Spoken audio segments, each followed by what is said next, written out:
I'm Randall Williams, and I am here this morning to interview Dr. Joel Reed, and we're going to be discussing his career, the historic things he's played a part in, which are many, in the state of Alabama, many of which involve things that took place in this courtroom during the tenure of Judge Frank M. Johnson, and then later Judge Myron Thompson. Dr. Reed, if I may, I'd like to ask you to start by telling us about where you're from. Tell us something about your family. Tell us what it was like growing up in that time and place when you in your youth, childhood and youth. Well, first, thank you for this interview, and thank you for raising your question. I want to thank you also for your helping me with my memoirs.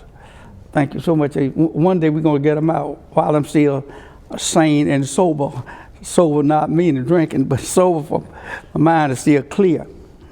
But I was born in September 13th, 1938.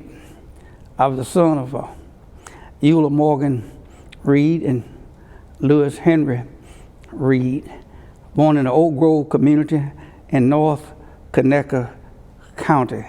I attended school at the Oak Grove Elementary School. At that time, that was a school in our neighborhood that I attended for the first 6th grade. I grew up on the farm.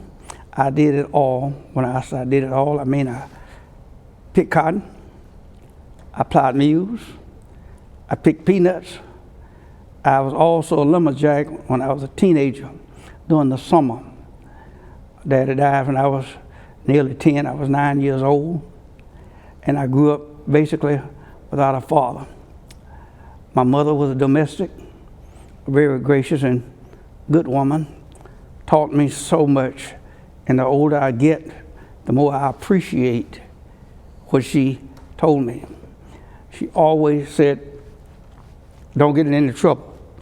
Her theme was, don't get in any trouble. I cannot get you out of trouble.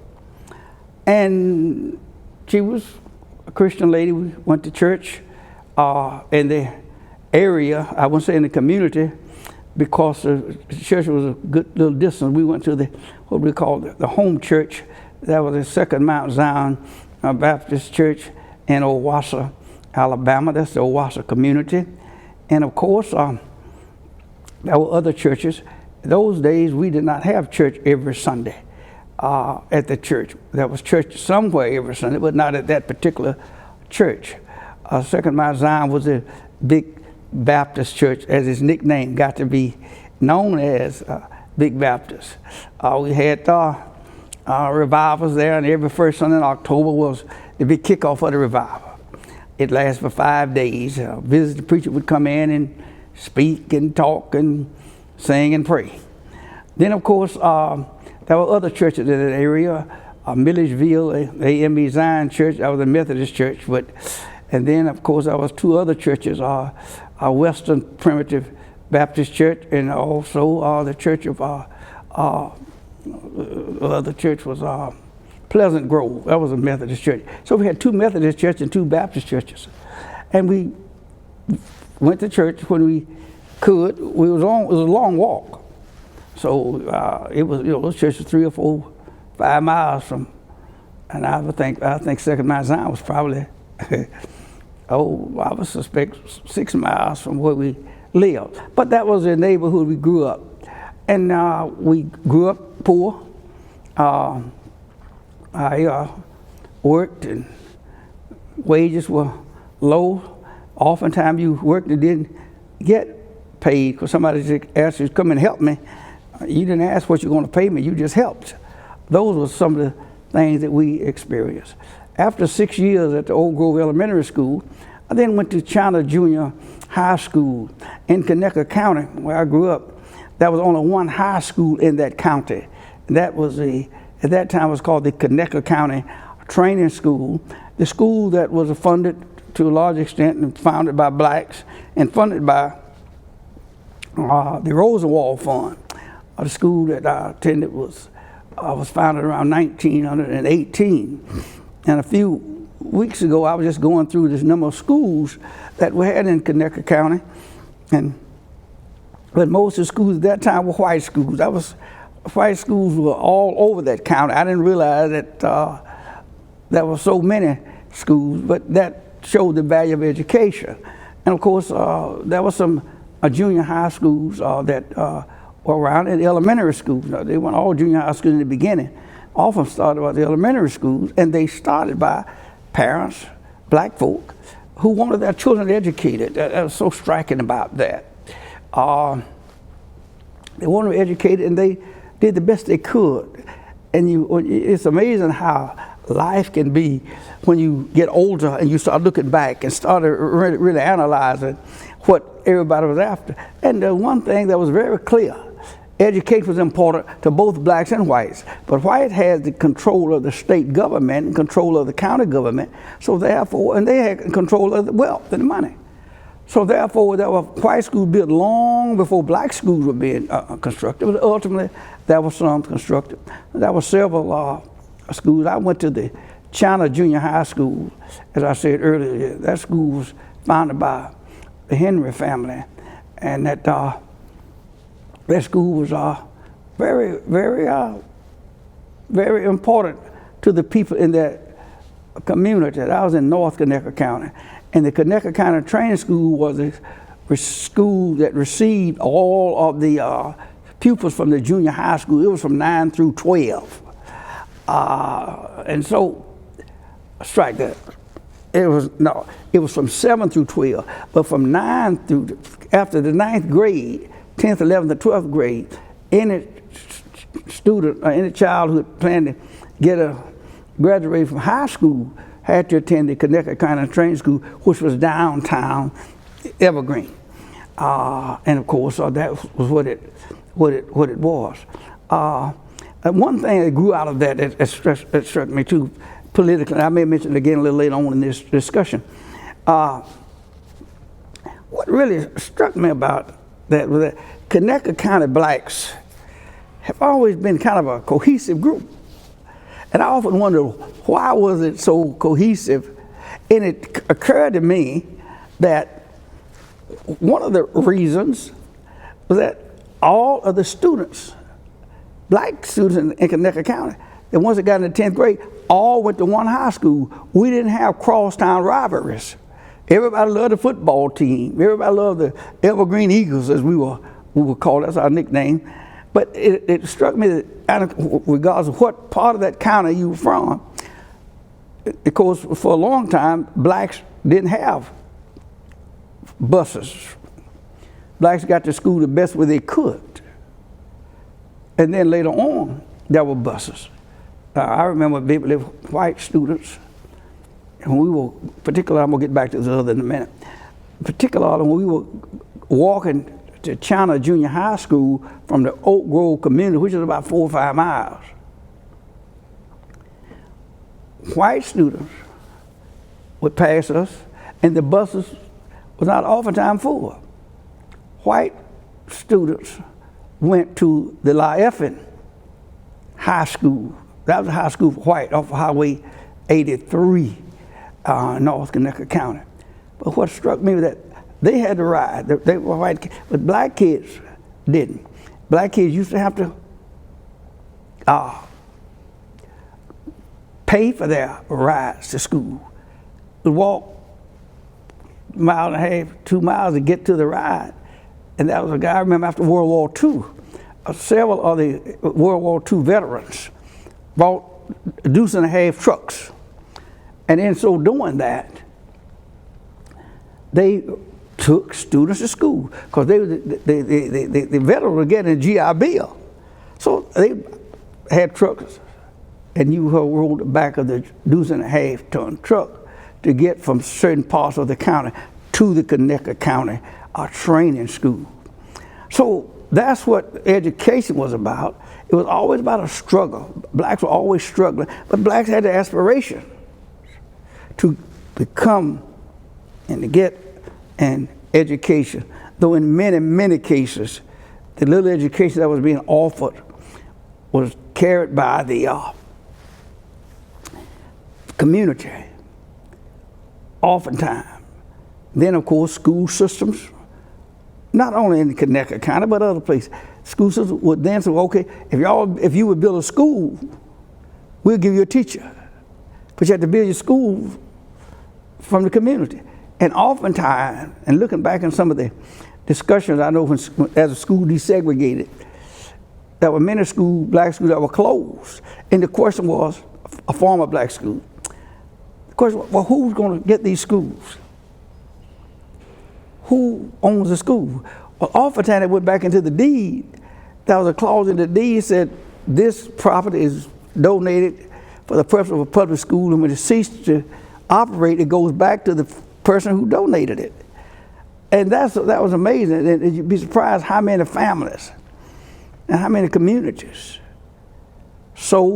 bought schools so they could have some way to educate their children.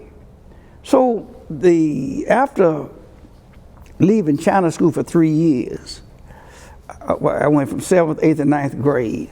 Then we went to the Connecticut County Training School.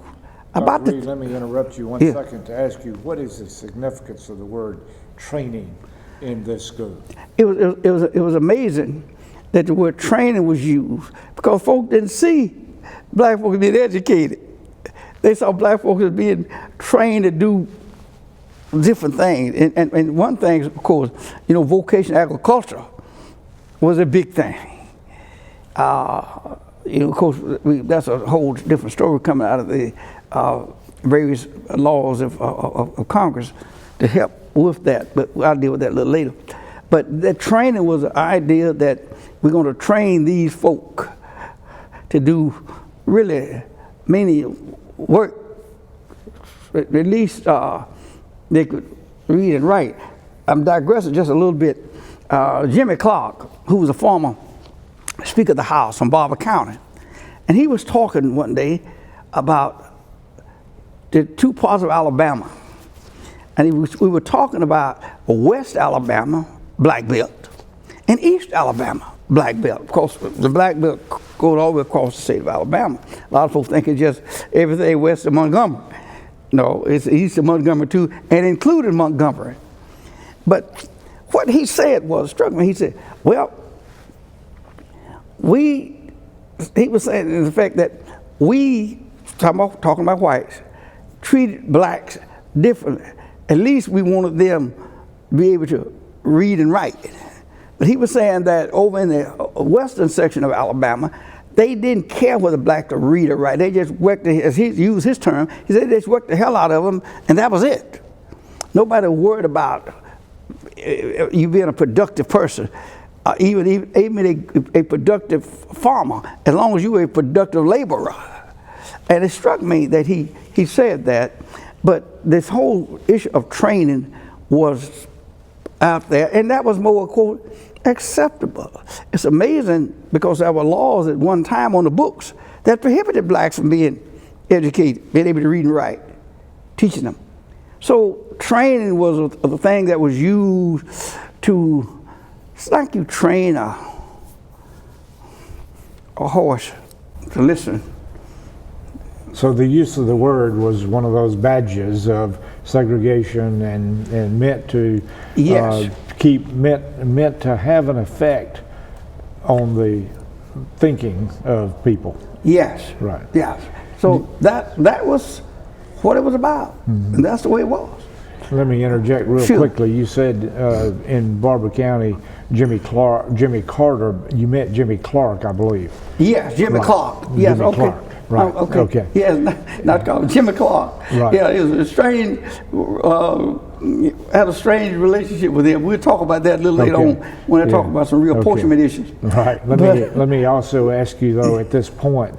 So you would have been an early teenager, 13, 14 or so, at the time when Brown v. Board of Education was being argued and decided. Yes. Can you talk a little bit about your awareness of that, if you were aware, and how it sort of set the stage for what would happen in Alabama and that you would be involved in over your career, really?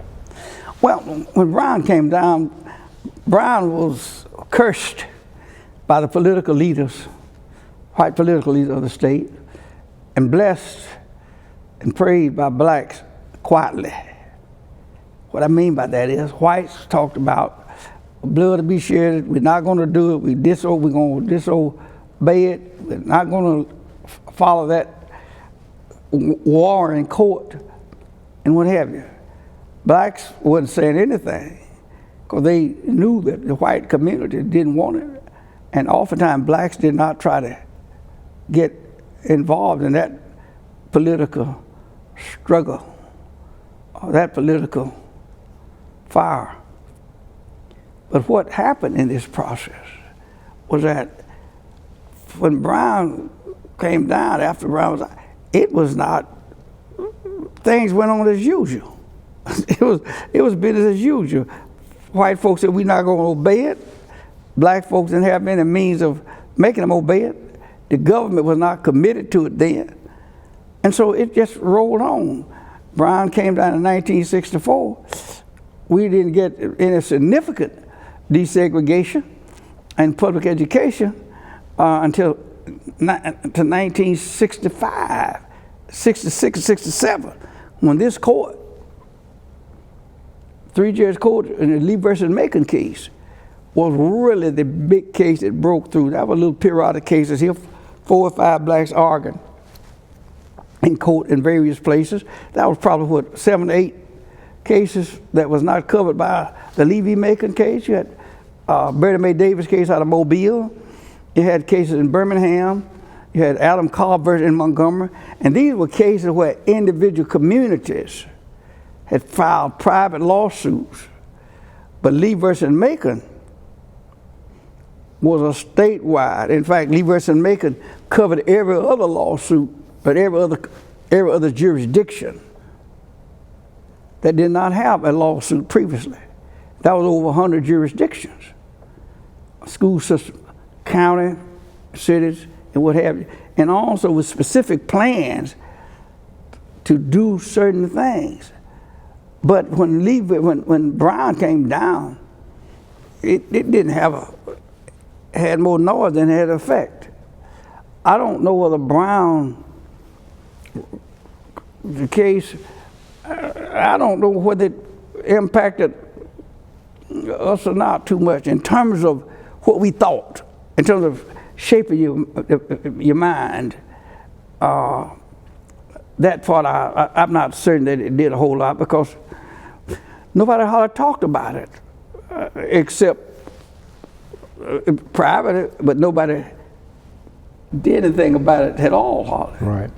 So you remained totally in this segregated system. Absolutely. And what was your awareness and what was your family and community's awareness of what that meant really in terms of the dynamics between white and black in Kanaka County? What did you see as the differences in education at that time?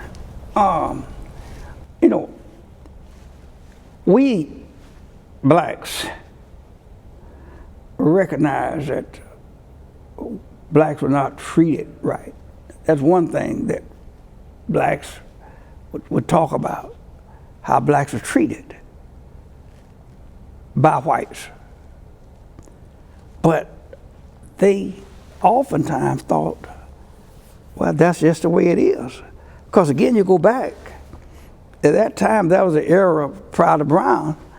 That was the era of Plessy versus Ferguson. Yes. Homer v. Plessy. That was the law of the land. And while blacks did not do a lot of talking about it, and blacks did not like it, blacks accepted that as the law. And that was one of the things that that was so striking about all of this. But that was a law of the land, that you can be separate but equal. It was always separate but never equal. I remember at junior high school, Mr. Samuel Gant, a man that I owe a lot of respect to, because I saw him work so hard to try to educate us with so little help. And he would go out and some days he'd come back with some boxing gloves. Well, these are boxing gloves that the white schools had thrown out, didn't want. He'd bring them back, and, you know, somebody would put the boxing gloves on. The same thing with basketballs, and same thing with it. We used to play basketball at night on the ground, hardwood. Wasn't the gymnasium. There was a gymnasium at the Connecticut County Training School. Mr. O.L. Frazier, who was the principal of that school for a long time, and a person I admire so much, built the gym back in 1948. So that was a big thing. Everything, you know, you had a big program, you had a dance, you had it down at that was the only place, except for churches, that black folks had to go. Unless you had some little small Saturday night fish fry restaurant during the weekend. But Mr. Samuel Gant, I talk about him because he was such a dedicated man. But he would go out and whatever he could scrap up. And that's what he was doing, scrapping up stuff, trying to give us a little something we didn't have otherwise. I used the boxing gloves, it could have been basketball. As I say, we played basketball at night. I couldn't play, I was a referee. And I was too little to play. But we had played basketball at night. He put lights on the post, high lights, and we played. That was at the junior high school, because again, it wasn't one high school there. And of course, another thing that's so striking, and that is, we were in the process of getting another room added to the school, to China School. The community was building it. It took a while.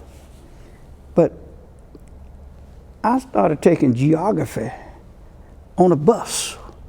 The only place we had to sit was on the bus, and it was cold. But it helped me to appreciate education and what people were doing for education. Then after I left the China School, I went to the Connecticut County Training School. And that was 3 years of education that helped me a lot. At that time we took vocational agriculture in one of the classes. And of course you took shop, and we took how to farm. And even to this day, some things I learned in shop then, I haven't forgotten it. But that's what education was about. It was about a little struggle. It was about you have to do it, and you got to be. We were committed. Those of us, and everybody wanted to improve themselves. Parents wanted their children to improve. The teachers wanted to improve, and we were told by the teachers, that in order for you to get anywhere in this country, you got to be twice as good, twice better than whites. You got to be exceptional. Now, we were taught that. It might have been formal teaching in superiority, but we were taught that if you want to get in a place, you got to be twice as good. Your mannerism got to be, stay out of trouble, the fundamental things that society valued. And that was what it was like. After high school, I went in the Army. Joe, if let's stay on this for Okay. one more second, if we Okay, may. sure, yeah. In addition to having to be twice as good, you in effect had to do with half as much. Can you talk a little bit about what the resources were for your schools in the county, the black schools, and what your awareness was of what the resources were at the white schools? Our school system, like most other school systems across the state, were almost self-supported. If the school system didn't raise the money, and people used to criticize the school for having dances, you had to fund everything yourself. You had to raise money, and yet you expected to produce students second to none. Oftentimes, the school system would really, in effect, expect and demand black principals. And after I started working for the Teachers Association, the Alabama State Teachers Association, which I'll talk about a little later, I didn't realize, and I got to appreciate the black principal more and more, because he had no help. The white power structure made him principal, go out there and keep those color folks quiet, keep them happy, whatever you want to do, but stay on your side of the fence. As George Wallace uses, stay at your separate station. Stay at your station. And the station, well, black people, stay at your school, don't bother us, and so forth. But we were expected to do, and to do good, with nothing, very little. What about your textbooks? And the textbook, very few we had. And if you had textbooks, they were hand-me-downs. When school systems, when I mean by hand-me-downs, those were just torn oftentimes, not always, but oftentimes the torn textbooks that the whites turned back in. The black schools got them. Because you got to keep in mind, the school board had all white members. And the school board made the policies. And the school board hired the principals. And oftentimes, the person on the school board might have been, in many cases, well, had not finished, not college, hadn't even got beyond the 6th grade. These were white board members, but they were popular, and they got elected. He was a big farmer, he got elected. I remember one time that in Connecticut County, that was a big issue over shutting the schools down because the farmers had not gotten their crops in, and school started. And the superintendent called the black principals together and said to them that they're going to have to close the black schools down so that the students can go out and help the farmers gather their crops.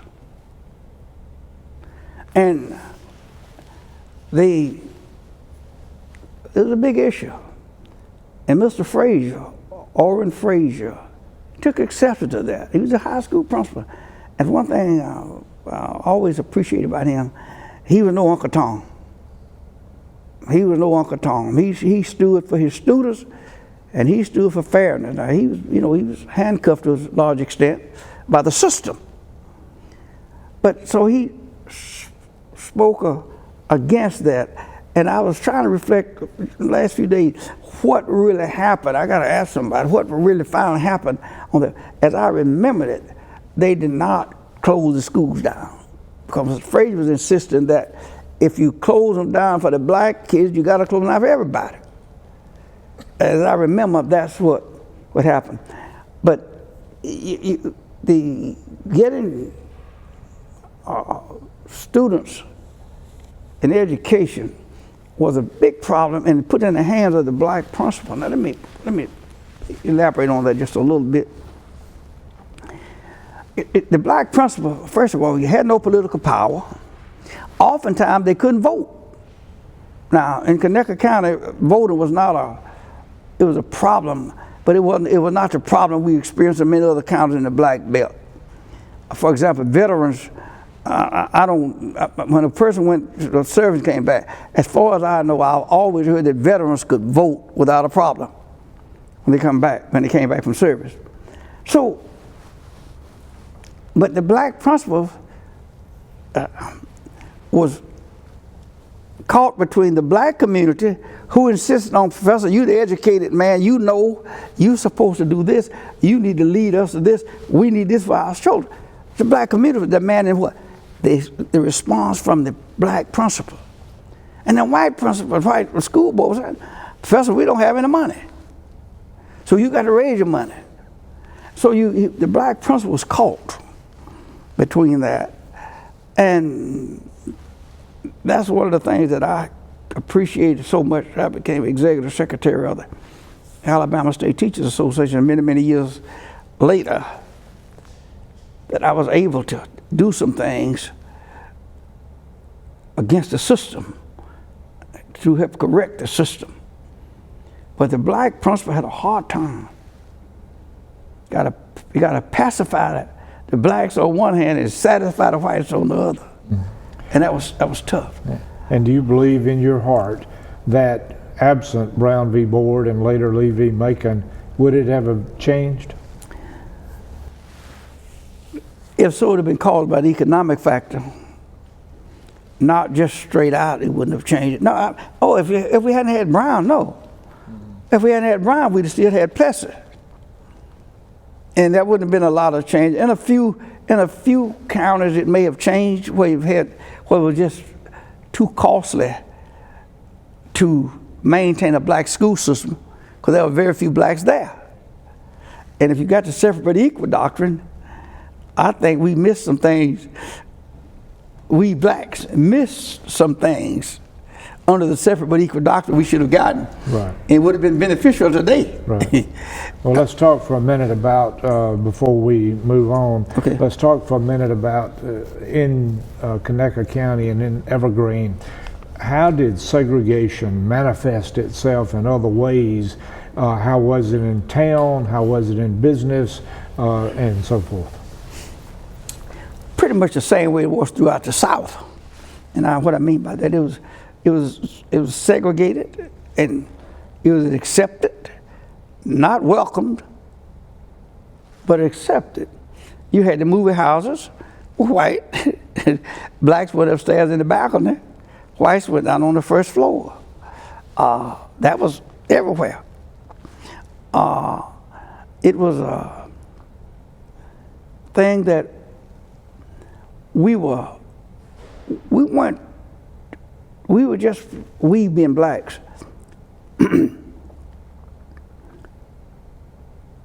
expected to follow the law. And even though discriminatory and as bad as it was a situation where blacks just simply had to endure. You had no political power. You didn't have the law enforcement folk on your side. You had very little wealth. So, and that was typical throughout. I think you could take any county in Alabama and would mirror Connecticut County. The problem with, and even to this day, once we talk about Lee v. Macon here later on, even then, but even now, this day, you still got discrimination, a whole lot of it. So it was even worse then. And Connecticut was just like all those surrounding counties, or those far from Connecticut. That blacks were second-class citizens, third-class and fourth and fifth-class justice. You know, for one thing that I made a speech not very long ago, and I said that when I was growing up, we thought white folk had all the money and all the sense. I found out they were broke and dumb too. But we thought if a white person said something, he had the facts. Some white people had no more knowledge, and many had no more knowledge and opportunity than blacks. They were struggling too, but we thought because they were white, they didn't have to struggle like black folk. But there were many who did. I told a person last week about, I was concerned that in trying to get President Biden's program through, I said there was too much emphasis put on people of color. What do I mean by that? It's, well, the people of color don't have this, people of color don't have that. I said, hell, white folks don't have it either. Plenty of them don't have it. And I said, we have to make political leaders understand that not only black folk are not suffering, and not only are black folks suffering, white folks are suffering too. I said, white people move America. White folk move America, even to this day. Blacks help. Blacks helped to elect Joe Biden, but whites did too. And I took the position, and I still take it, that there was too much emphasis on, well, blacks of color, or people of color, are having this problem and having that problem, and this, it is true, but poor people are having those problems. And until you can make the politicians see that white folk are being hurt, you're not going to get the response from them that you normally and should get. And I hold that to be today. So in 1956, you graduated from the Connecticut County Training School, Yeah. and you decided to go in a different direction. What did you decide to do, and why? Well, first I wanted to get out of Evergreen. And that was a way to get out, was to do, oftentimes many young men, black men, and of course some whites too, would leave and go other places to get jobs. People often follow where they can make a living. I wanted to be a soldier. I was going to be a career soldier. And I wanted to be a tank sergeant. I wanted to spend at least 20 years in the service. And I volunteered to go in the service in 1956. I had really I'd volunteered before school closed, before graduation, and told them to put me in the first draft after May 28th, I think, the date we graduated. Put me in the first, and I was drafted. First I tried to volunteer, and the recruiting sergeant told me, so you better off getting out of high school before you try to volunteer for the service. And that shocked me to realize that at that time, a high school education was far more preferred and demanded than a one without a high school education. So I went into the service, and believe it or not, I witnessed discrimination. We left Montgomery going to Fort Jackson, South Carolina, and on our way we had to stop to get some food.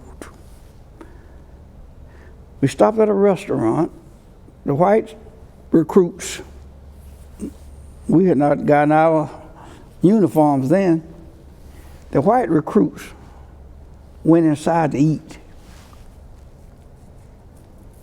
And the black recruits went to the window, got a box, and got back on the bus to eat. That was going. 1956. Military already integrated. Yes. But the recruits had not integrated. Right. We were on the same bus. Right. Nobody, we were seated where we wanted to sit. But the system tolerated, and the Army tolerated discrimination in the service of the black and white recruits. And we didn't like it, spoke about it. So once we got to the base, everything was okay, as much as we could tell. Then, looking back, the Civil War kept going on. I probably learned as much about the Civil War in the barracks between white soldiers from the South and white soldiers from the North, arguing about the Civil War, major battles. In fact, there was one guy from North Carolina. He, every day, and certainly if it wasn't every day, it was every other day, he would come in the barracks. We were all, we had 4 barracks. Of course, his name was started with an M. And we were all in the same barrack. Every day he would come in singing, 10,000 Yankees died for every one of us. And he would sing it every day almost. He fought the war. And then finally, there was one quiet white fellow from Pennsylvania.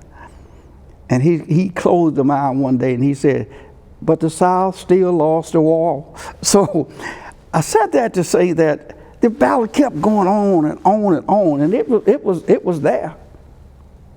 I had a white soldier from Alabama. We were on our first furlough, and we had a black sergeant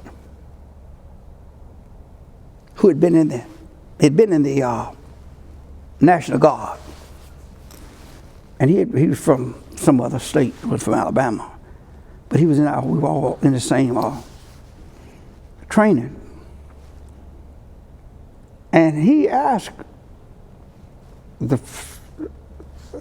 sergeant, the quartermaster sergeant, do we have to call Sergeant X Sergeant? He said, yeah, you have to call him Sergeant. But this young white recruit was thinking that he could call this black sergeant by his first name, or no name at all. That was the mentality that we were still dealing with. So, but we all went through it, and I went to Korea and came back. This miss in Arkansas, Fort Chaffee. I said, dismissed. We were. That's why I left from Fort. Got out of the service. I was released to Fort Chaffee because we still stayed in the reserves for a while. But the thing that caught me, and I look back. Remember I said earlier when I went into service, we were discriminated against. We all went to Korea, established good friendships between whites and blacks. Good friendship. Soldiers, we did all right. We came back together. We caught a troop train out of Seattle, Washington. And we were going to be dismissed at Fort Chaffee. But when we got ready to cross the line from Missouri into Arkansas, the train stopped. And the train conductor put the black soldiers in one boxcar. And I said, boxcar. And the whites in another. And it was a big problem. The whites didn't like it and the blacks didn't like it. Now the white soldiers really spoke out against that. You're crossing the line, you said you mean the Mason-Dixon line. Cross the Mason-Dixon line from Missouri into Arkansas. We had to get out. The blacks and the white soldiers could no longer could sit together. And we'd done all this time, 16 months in Korea. Everybody done fine.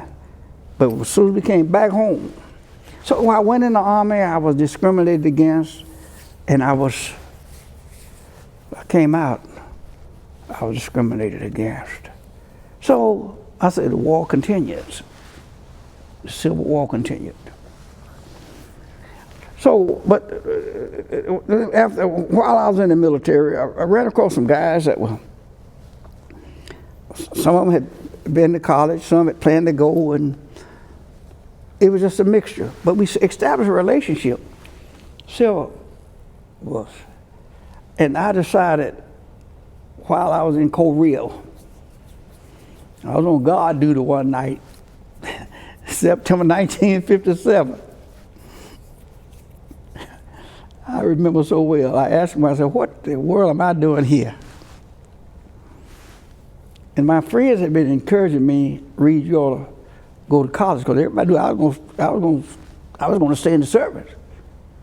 And they kept talking and talking, and I asked myself, what am I doing here?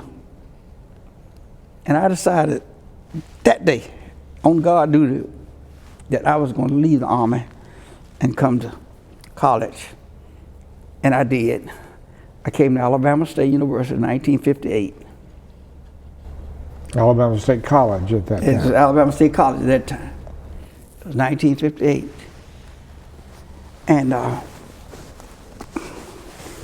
got to Alabama State. I didn't get the GI Bill. Why not? They cut the GI Bill out. December 31st, if you were in the Army or in the military, before December 31st, 1955,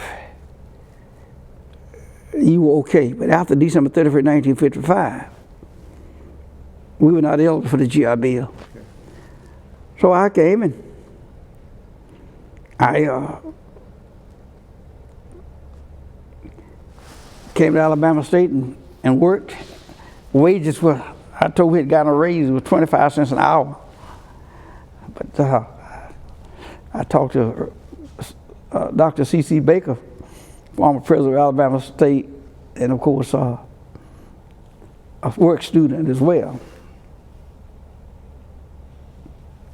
C.C. Baker said when he was lighting the furnaces, they was 15 cents an hour. But I came to Alabama State and I got involved in student government and got involved in Sunday school. I really wanted to kind of survey the situation and see how things operate out of college. And I did. And soon thereafter, Mr. Dunn, C.J. Dunn, who's a basketball coach and also dean at Alabama State, and I somehow hooked up with him, and he put me over the dormitory. I was the janitor.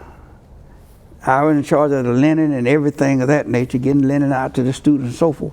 So I worked as a student, as a janitor. I cleaned the floors, flushed stools that other folks didn't flush. I cleaned the floors that other folks made dirty. But I had a commitment to get out of college. Then the sit-in movement came by 1960, Arthur Foster. Let me ask, were you already student body president at the time of the sit-ins? No. No, that came later? That came later, my senior year. All right. Okay. Arthur Foster, a veteran, came to me and said, look, we're going to meet at Reverend Abernathy's house because we're going to pull a sit-in. I said, okay, I'll be there. So we all met and got involved and went. Motivated by the sit-ins in Greensboro, I That's assume. correct, Right. absolutely. Motivated by the sit-in in Greensboro. Thank you. And that we came to the courthouse, and Mr. James Pierce was taught political science at Alabama State. He was always worried about, I don't mean worried, what concerned him was, if you're going to have a sit-in, is your case better if you do it at a public facility owned by the government or owned by the state than you would if you go in a private facility? Of course, he talked about the long old theory about the innkeeper could not keep anybody out, and that was private, because his position, once you make yourself available for the public, you got to serve all the public. But that was still one of his concerns. But he didn't have much concern about if you went to a public place. So we chose to go to the Montgomery County Courthouse. Okay. Because the Montgomery County Court was a public place, and it had a restaurant in it. And we went to the Montgomery County Courthouse, and I'll never forget that day. All of us went in, various ones, and this lady was seated eating. And people sometimes all the time eat with their heads down. And she was eating, and I got her and sat right in front of her. Didn't say anything, just sat in front of her at a table. And she looked up, she said, oh, she just got up and walked out. That was our start in the sit-in movement. That had some other ramifications. That's where I'm headed. One of the ramifications was I was a work student. And after the sit-in movement started, I was at work on time every day. But after that year, my sophomore year, I lost my job as a worker. Because of the sit-ins? I wasn't told that. Okay. But that's what happened. Okay. And you were put on probation also, were you not? I was put on probation. I had to meet with the president of the university, at the college, Dr. H. Council Trenholm.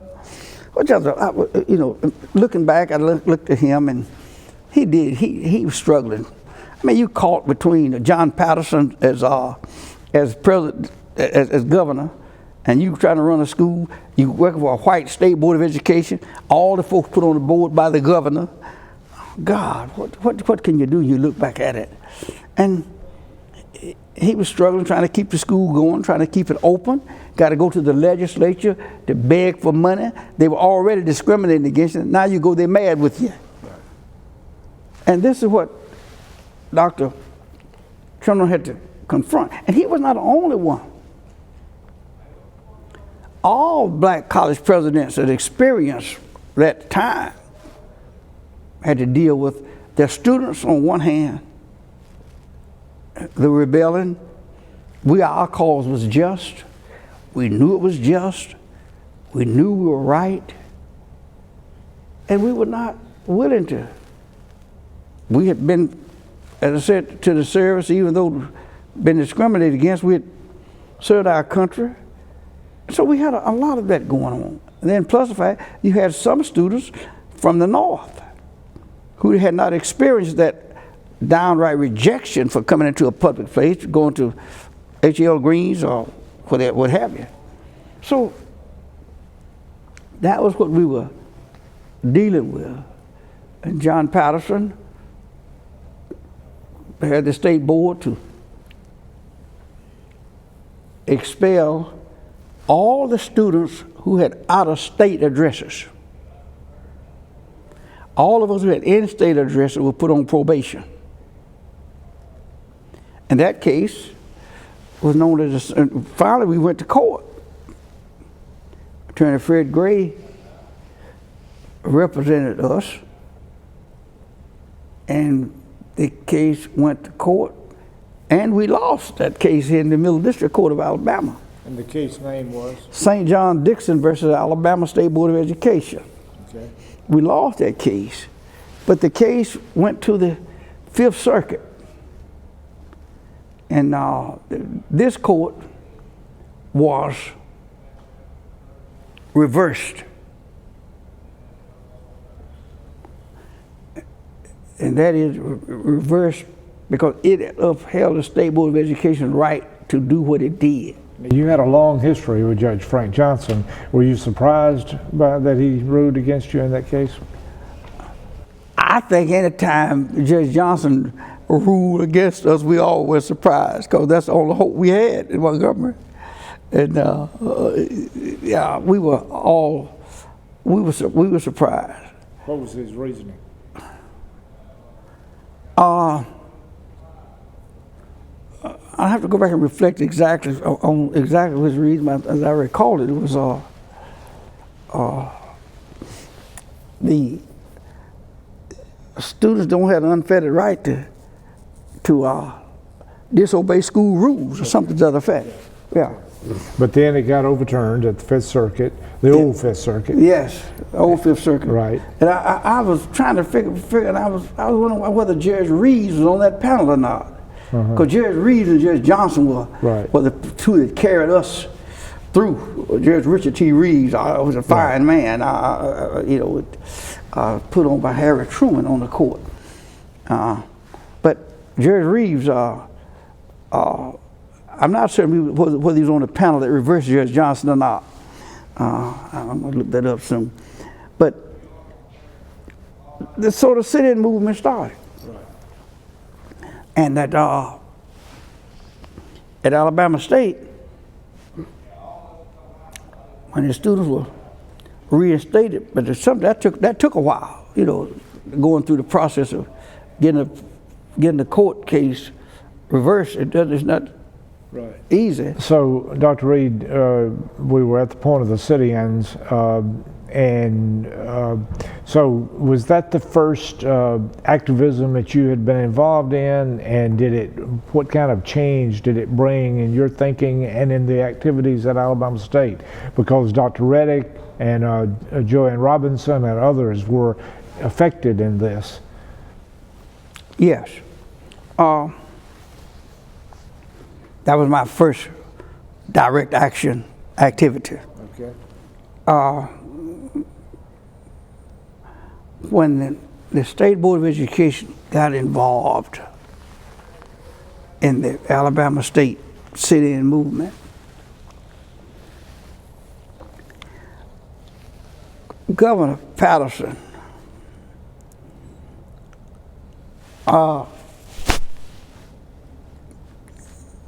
was not a very patient man.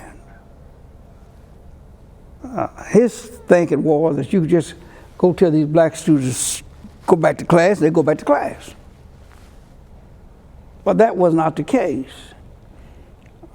I heard Dr. Levi Watkins say once, who had a chance to work with both Governor Patterson and George Wallace. And it struck me that he said, I'm going to get back to the main point just a minute.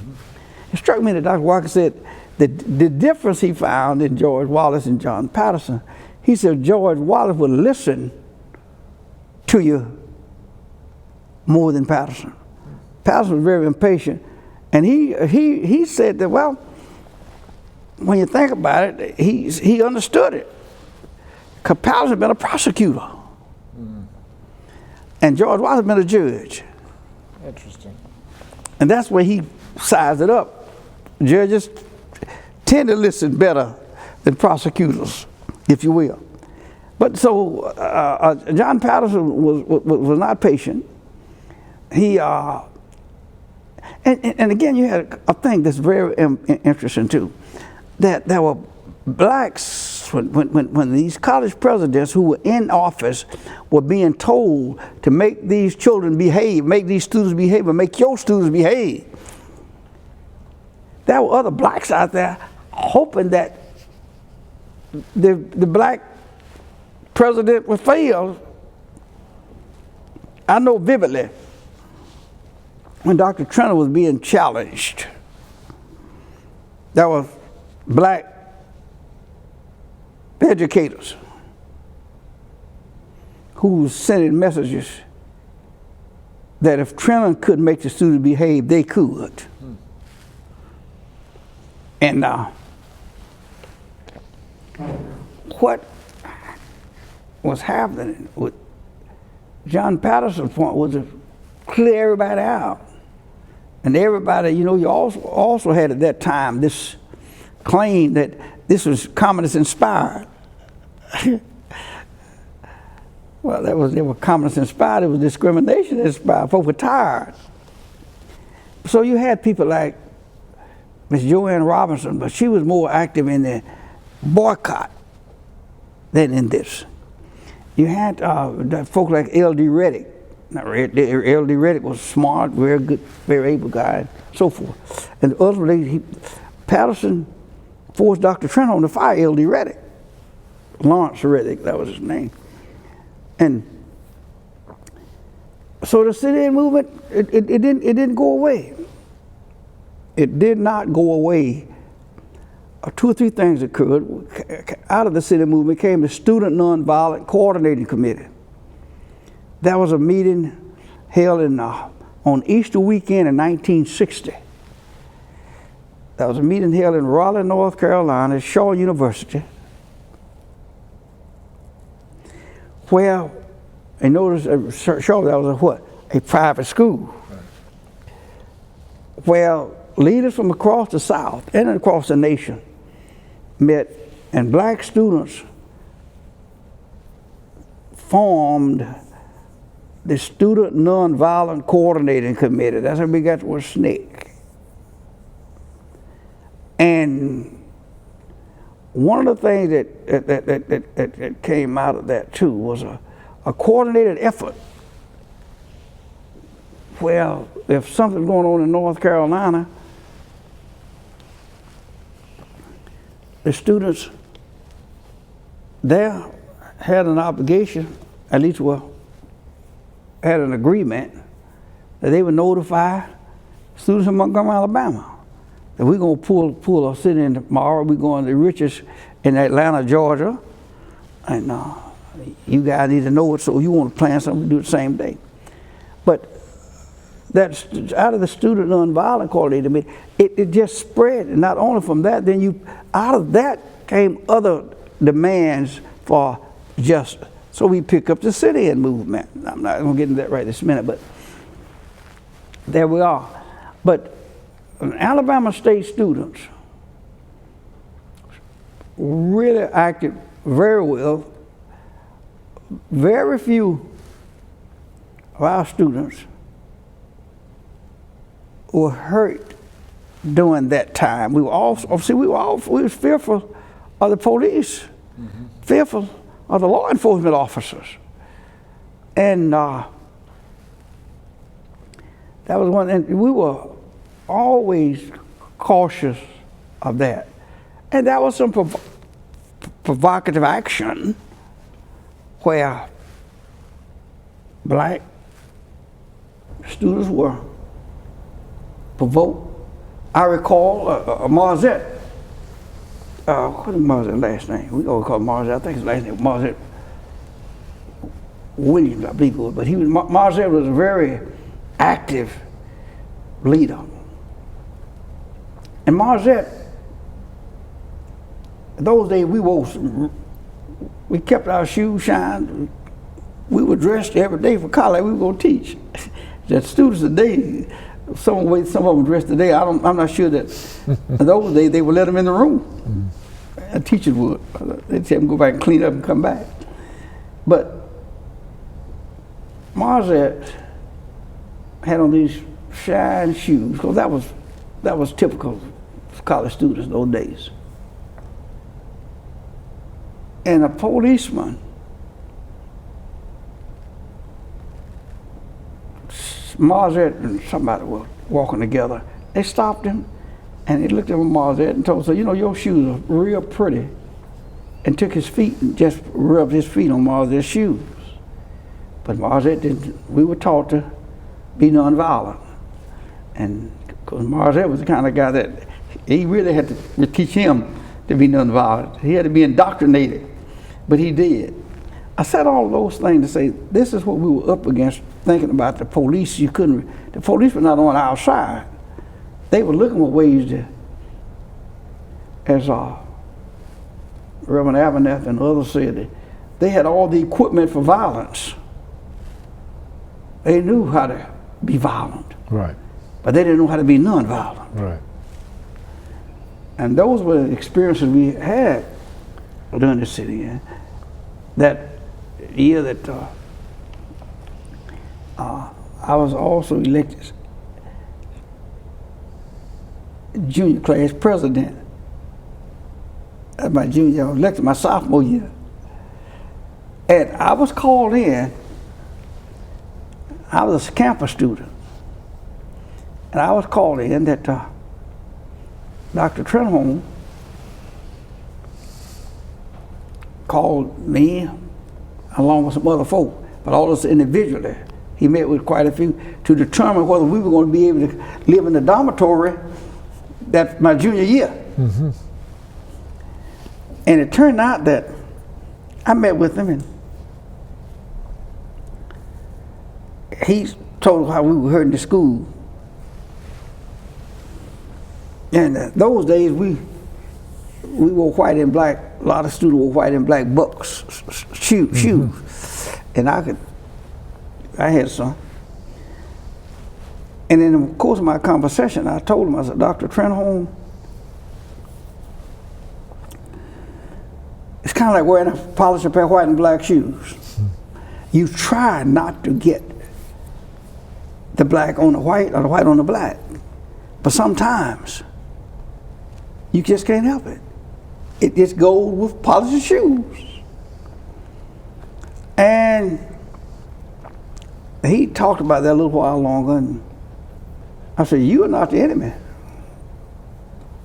We know who the enemy is. And I said, you remember one morning you came out to get some water at the water fountain right out of your office? And the students started booing you, and there was a voice that said, he's not the enemy. We're not against him. I said, you remember that? He turned on very, he'd listen. And that, he said, yeah. I said, well, that was my voice. I said, that was my voice. I said, we have never, ever saw you as being the enemy. We know your problem. And so after that, he talked a little while longer and told me, well, just, you can go on back and the committee gonna decide whether you can stay in the dormitories or not. So I told him, Dr. Trenton, I said, I believe if my conduct is so bad that I cannot stay in the dormitory, my conduct is too bad to be a student at Alabama State. Well, he said, well, the committee will make a decision.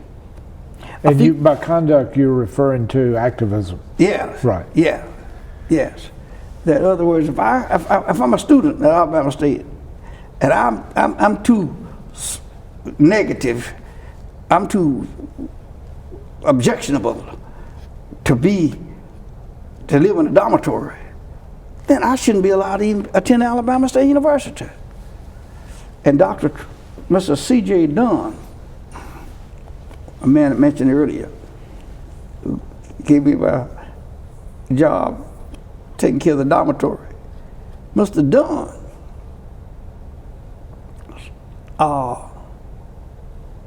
saw me 2 or 3 days later said, Joe, come here. He called him over. He said, Dr. Trenholm asked me, he said, well, what did you tell Dr. Trenholm the other day? And I told him. He mentioned that to me.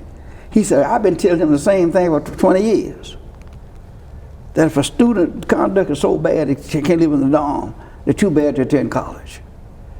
And Mr. Dunn had not said a word to me about that beforehand, but he mentioned to me after that conversation I had with Dr. Trenholm. But it was those kind of things that, and finally, I lost my job as a student worker. I borrowed money to that time. The National Defense Student Loan was just coming into play, and I got a loan. Dr. Levi Walker was a loan officer, and so I borrowed the money and paid all of it back. So when I graduated from college, I was a student, National Defense loan debt that I had. But I then ran for student body president. Okay. And when the sit-in movement was going on, we didn't have a student government association. Alabama State did not have a student government association. They had class presidents. We had class presidents all over. But we did not have a central government. The year after the sit-in movement started, that was my junior year. I was junior class president, but another person was president for that first year. Alabama State administrators saw the need during the sit-in to have some central student government leadership. And so they authorized and established a student government president, a student government association. Are you saying that the impetus for the SGA came from the administration, not from the students? Both. Oh, from both. Both. Okay. But the administration saw the need for it. Okay. They saw the need for it. Okay. So the much of it, the administration was just as much involved in getting it established as the students were. Okay. Yeah. That was my junior year. Okay. So another person was elected president of the Student Government Association my junior year. Okay. This person was a senior. Okay. Very nice fellow out of Henry County named Melvin Marshall. So we organized, but I was one of the chief organizers putting the structure together. Okay. So the first year, things went off a little calmly and quietly. The next year, the end of my junior year, we established a political party. I established the student party. And I took on the fraternities. But I relied on all the fraternities with me except for one big fraternity on campus. We took them on. And we won 6 out of 8 of our positions. My platform was called a rebirth of leadership. And I made it very clear to the students, I'm gonna be your man. And the rougher you talk, and the tougher you talk, the more the students liked. And that suited me fine. Well, I got elected, and I'll tell you who my opponents were for historical purposes. One of my opponents was Harold Franklin, the first black to go to Auburn University. Just died. He just died. Right. Harold Franklin. And the other one of my opponents was Dr. Trenholm's son. I'll be darned. And we put together the Student Government Association. We consolidated power, and we worked on some things. We got the hours in the dormitory extended so girls could stay out. Now, you'd be surprised. At that time, they were required to be in at 7 o'clock. 7 o'clock at night. Was your stature increased by your having been in the sit-ins? Yes. Okay. Yes. Yes. Because I got to be known more widely known then. Okay. From being in the city. Absolutely. Okay. Now, the next thing that happened and it would have happened while you were a senior, I guess, would have been the Freedom Rides. Yes. And were you, that was not an ASU student involvement sort of thing, but were you involved in it in any way afterwards? No. No. I was not involved in that. Okay. Most of that occurred I know when they had the big showdown here. Right. I believe that was like in June. May of 61, I guess. May of 61, I guess. Yeah, it was May, but it was late May. Okay. I think Right. school was out. Okay. School was not in session. Okay. If school had been in session, we'd have been in it. Right. But we sympathized with and supported and that kind of stuff. But Right. basically, we were not in that. Okay. And it led, of course, to another case in this courtroom, Yes. Lewis v. Greyhound, I guess. Yes, yes. That's the time when Judge Johnson told what was it? I think if I have another night in Montgomery like I had at First Baptist last night, I'm gonna put some preachers and some leaders in jail. Right. And so that got his attention, but got all of our attention. Right. But fundamentally, my involvement in the Freedom Rides was Okay. little. All right. None, little to Okay. none. Except being a sympathizer. Right. But after I got to be student body president at Alabama State, we did a lot of things I thought were worthwhile. We extended the hours in the dormitory for girls, and on weekends had them a little longer than they would normally be. And we finally got through, and I finally got out of school and I taught school in Tuscumia. Back up one second, Yeah. too. Tell me, when you started at Alabama State College, did you intend to go into education, or did that come at some decision point later? No, I went in education. Okay. But my goal ultimately was to become a lawyer. Okay. That was my ultimate goal. Okay.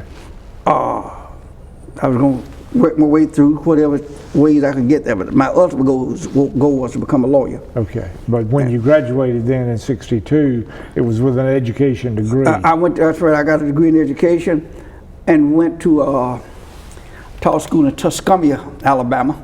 For those who might not know, that's where Senator Howard Heflin's home, and that was also Helen Keller's home. Right. And so I enjoyed it there. I had a real good experience there. Then Dr. Watkins became president of Alabama State University because Dr. Trenholm got sick and ultimately retired, and really not very long ago died at an early age. Dr. Watkins asked me to come back because Dr. Watkins was a very able and dedicated educator. I haven't found anybody yet in my career that was more determined, more committed. I mean, he was just a good educator and devoted to it. I mean, he was. Mm-hmm. I mean, he had his critics because Dr. Watkins was not supposed to become president of Alabama State. Mm-hmm. As it relates to the black community. Dr. Hardy was a strong guy, heavy, tough, And he was a good community man, because Dr. Watkins was in Dr. Hardy was in everything in Montgomery. Mm-hmm. He was a big elk. He was involved in the Masons. He was involved. If there was something going on in Montgomery, Alabama, Garrick Hardy was in it, and a lot of good things. That was folk who thought Dr. Hardy and I didn't like each other. Mm-hmm. That wasn't the case.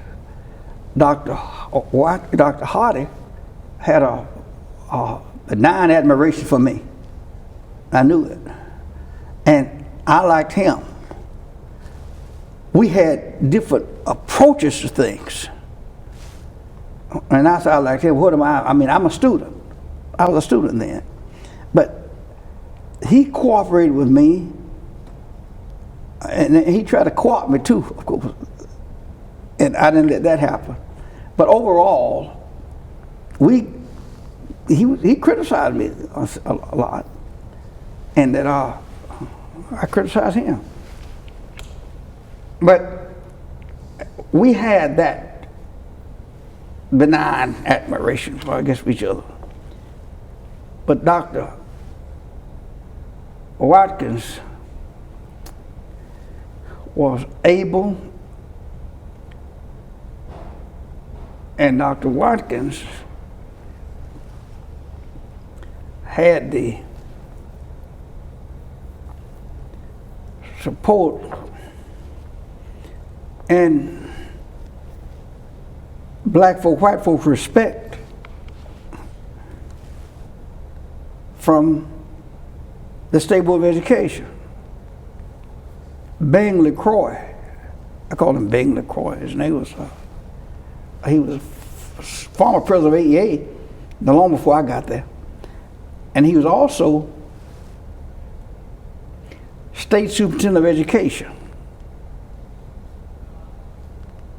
He was a strong pusher of Dr. Watkins. Okay. Dr. Watkins became president, but Montgomery didn't embrace Dr. Watkins that soon, because Montgomery's selections, if you please, was Dr. Hardy. Okay. And you were saying Montgomery, you're speaking about the black community. Black basically. community. Right. Dr. Hardy became president, and he set out to do a lot of things, and we did well. I thought he did well for the school, because the school was in serious trouble when Dr. Hardy became president. That's a whole issue. Right. But serious trouble. When Dr. Trenholm retired, there's about 7 or 8 of the deans and other folks trying to become president. Okay. So Dr. Watkins asked me to come back, because he and I had established a relationship. Asked you to leave teaching and come back to Alabama State College. Yeah. Okay. In fact, I did. What happened, I came to congratulate him sometime in the fall of the year. And he asked me, could I come work for him? I said, yeah. I said, I think I can. He said, well, when can you come? I said, well, I got to resign, and I don't know whenever Mr. George Bell, who was my principal at Tuscumbia, at Trenholm High School. That was the name of the school. Dr. Trenholm's relatives were promising Dr. Trenholm from Tuscumbia. But to cut through all of that, Dr. Watkins asked me to come back, and I told him I had to come back as soon as I could, and he used the word too, as soon as I could ethically leave. Don't walk out, so at any rate, I wind up coming back to Dr. Watkins, working with him, and because he had so few people that he could trust at that time. And what were you doing? What was the job you took? My job was the quarterly student activities. Okay. All student activities, sororities and fraternities, all student groups came to me. I was assigned to the Department of student affairs. Okay. But my role was to deal with the young folk, Okay. students. And how did you get then from there to the Alabama State Teachers Association? When I left Alabama State, I went to Case Western Reserve and did a master's degree in political science. Okay. Dr. Watkins created a faculty development fund. He was trying to develop his faculty, and that's what he did. He helped a whole lot of us, but I wasn't the first in line. Right. But a whole lot of us went off to school on the faculty development fund.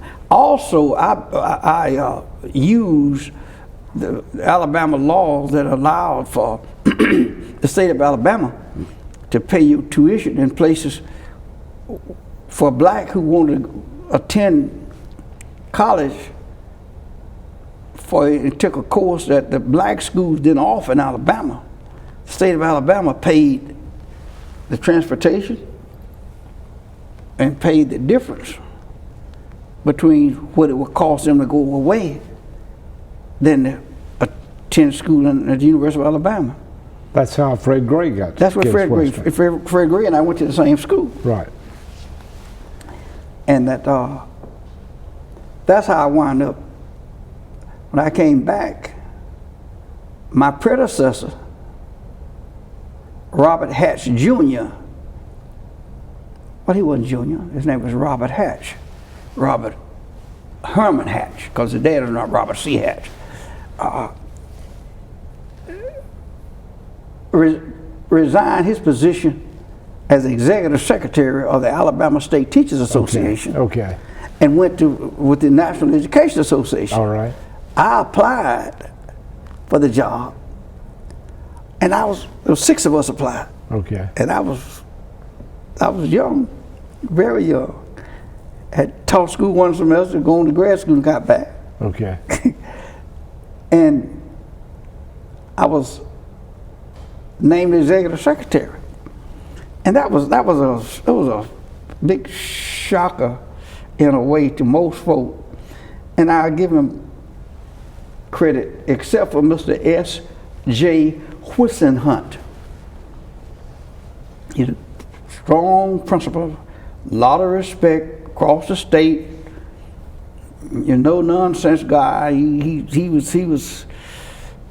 insisted on educating the children. He was president of the Alabama State Teachers Association. Okay. And he's the one named me the executive secretary. Okay. I mean, he had a committee. Right. But you know, we know what committees are. Committees are committees. Right. The committee reflect the guy who appoints them for the most part. Right. Now take a minute and explain what the Alabama State Teachers Association was and the Alabama Education Association. The Alabama State Teachers Association, we call it ASTA, was a black association set up in 1882 to represent black teachers, pull them together to serve black teachers and represent them. And of course, emphasis in those days were on becoming better teachers. That was a big thing. Right. And that's what the Teachers Association, before they supposed to help improve education, be better professionals. And the first president of the Alabama State Teachers Association was white, was William Byrne Patterson. Mm-hmm. And the Teachers Association early on was really controlled and operated by college presidents and college high school principals. The basic college presidents and college professors. Those were the ones who really carried it. And then later on, as time moved on, and of course, that was a black organization, the ASTA was. Then the Alabama Education Association had the AEA, which was formed in 1857 mm-hmm. to serve white teachers and white teachers only, because it had a racial restrictive clause in it that prevented blacks from joining. And that lasted until the NEA, that lasted until at least in the 50s. But both ASTA and AEA were affiliates of the National The Education National Education Association. But Okay. AEA had been affiliated much longer than the ASTA. Right. That was a black national organization too, called the American Teachers Association. Right. That was a national black teachers organization. Okay. But fundamentally, it was more regional in scope, because many states outside the South did not have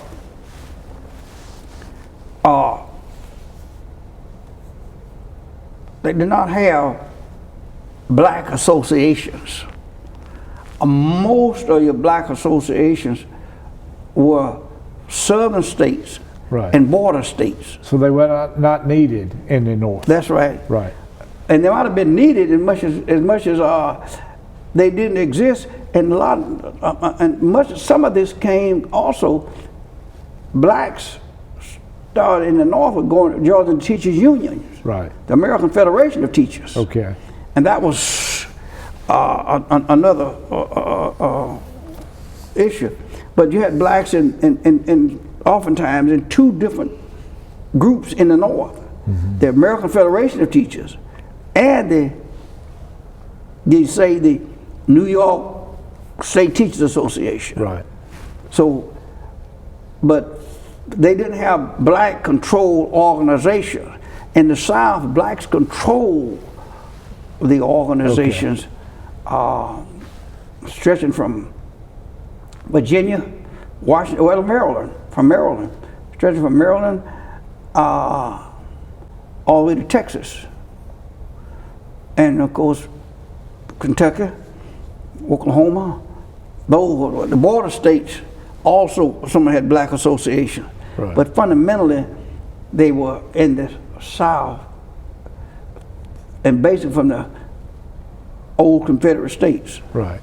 And so the ASTA's role and activities were handcuffed or hamstrung, if you will, by the segregated school system that Alabama had at that time. Yes, it was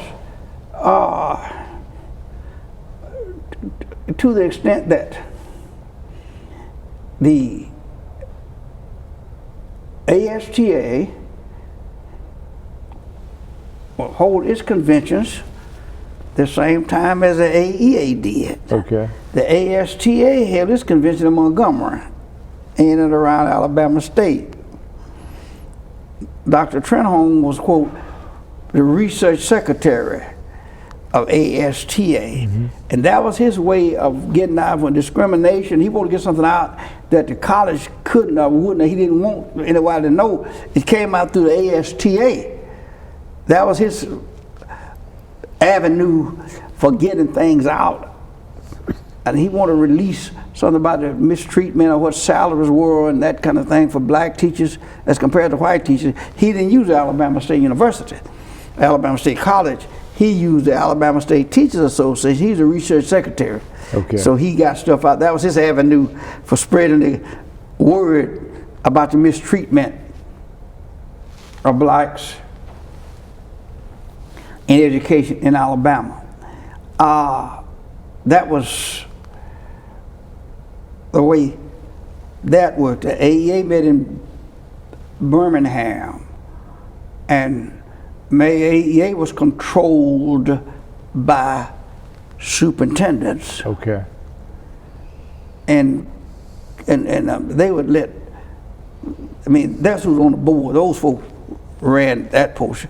Occasionally they would let, because the president of these organizations were not this strong person. The strong person was the executive secretary. Mm-hmm.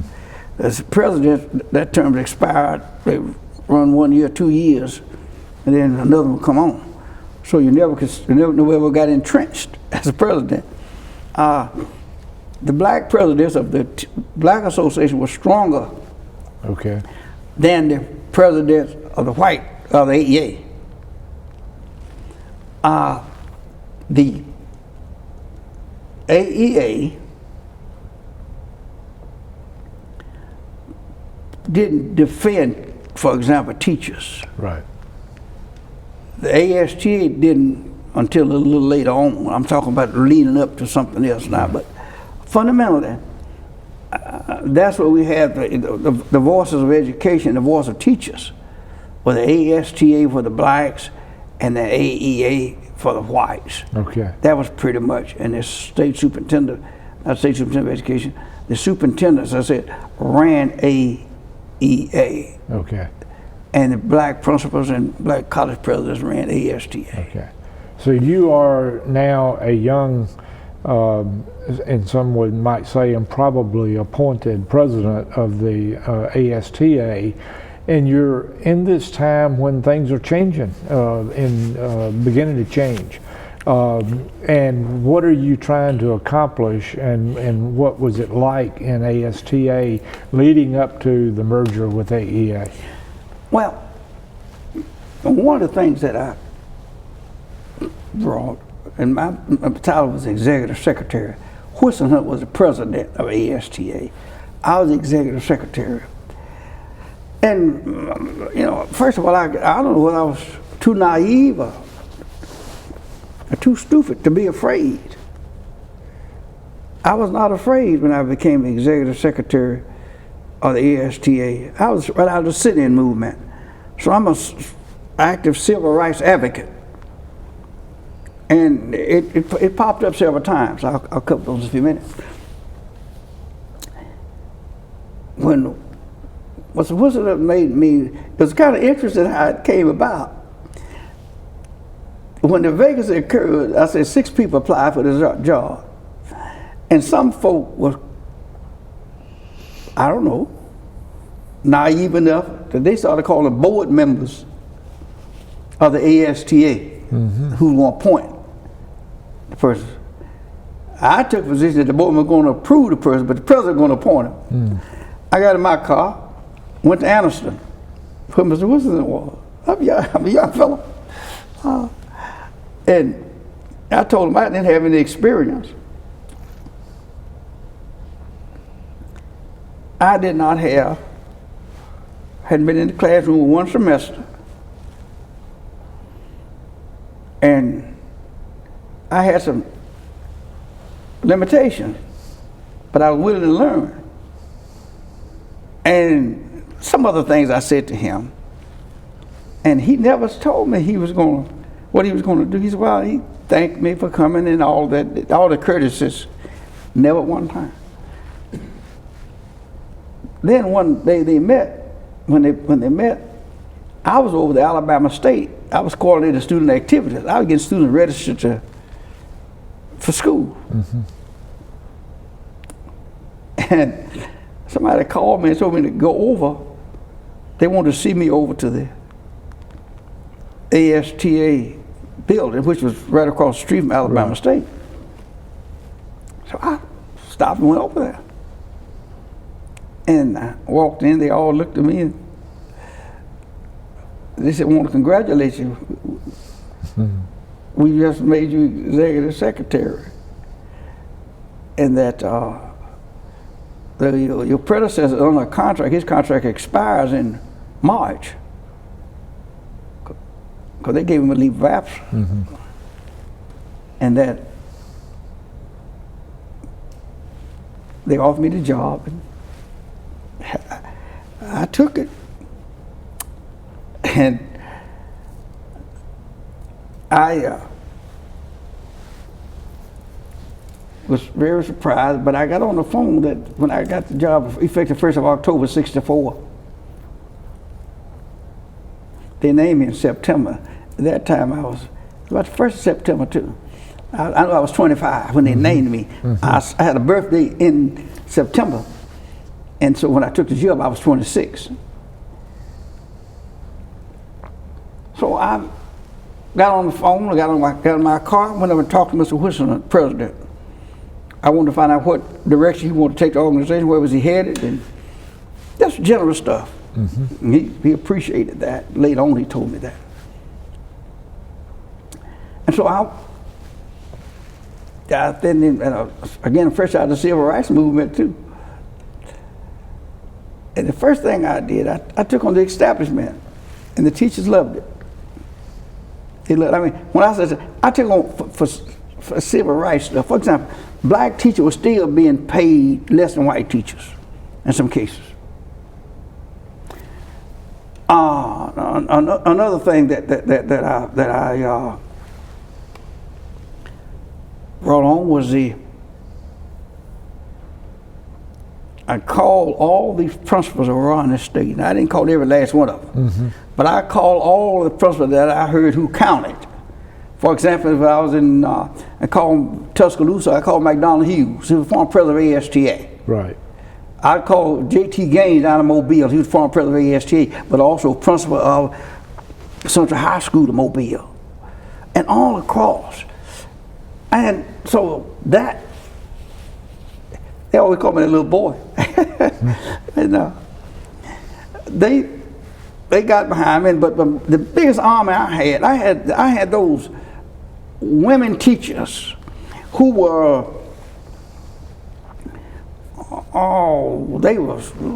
some have been teaching 25 and 30 years, but they were activists.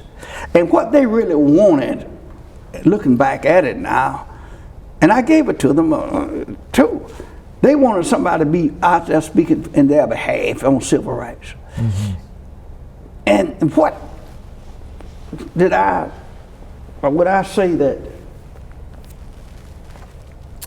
one of my big contributions was, I taught, I reminded teachers, don't be afraid of school boards, because we're going to fight for you. And I became a fighter. I had a theme that I get up every morning looking for somebody to sue. That was my theme. I get up every morning looking for somebody to sue. And we did.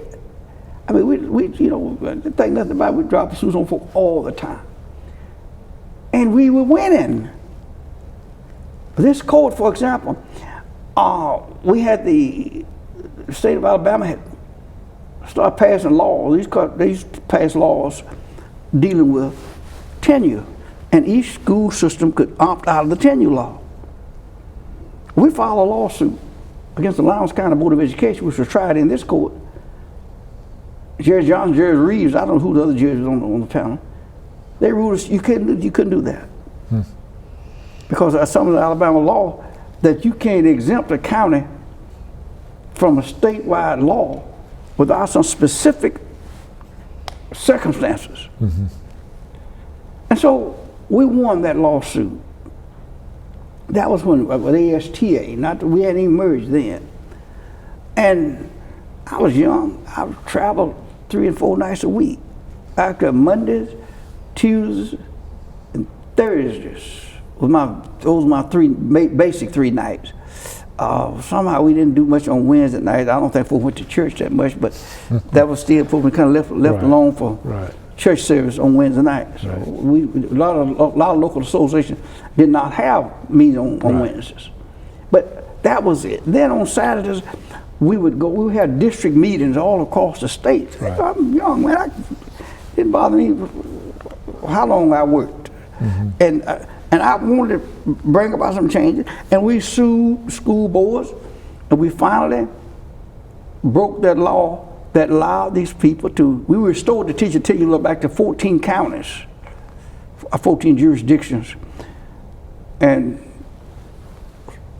superintendents who had been deducting money from the teachers' checks for dues, payroll deduction, some of them stopped. They stopped. They stopped because they didn't like what we were doing. And I remember once, and it's a shame I almost talk about it now, but it's a shame, almost embarrassing. And that is dues. When I became executive secretary, the dues were $5 across the state. AEA dues, I think, was $7. So that's what it was. But then, what we did, and they try to the year before I became executive secretary, the the delegate assembly of ASTA rejected a dues from $5 to $7. Rejected it. So now I became executive secretary. I said, well, no, we can't do that. We got to at least go from 5 to 10. Mm-hmm. Well, how you gonna get 10 when you could get 7? I said, the same folk who voted against the 7 gonna vote against the 10 anyway. So let's go for the 10. And Mr. Whistler was president. Well, we passed the dues. But the thing that struck me about it, those very active, well-spoken, good-looking teachers, whether they're 15 or 20 of them, they took the floor at the delegate assembly at Alabama State, a big crowd. And they got up and they took over. And they talked about the fact you've got a young executive secretary, he's out there fighting for us, and all the things of that nature that sounded good to me anyhow. So they passed the dues from 5 to 10. And then there was one other thing that I'll stop with that, let you answer the question if you need to. There was something else going on, and race has always been this thing. I hate it, but it is, because, you know, I'm Southern born and Southern bred. But this happened. This is pertaining to Mr. Whistler. We had two organizations, the ASTA and the AEA. Under the rules, every organization would normally get a seat on the NEA board of directors. Every organization.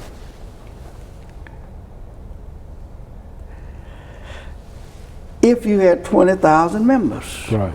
20,000. Yeah, 20. Okay.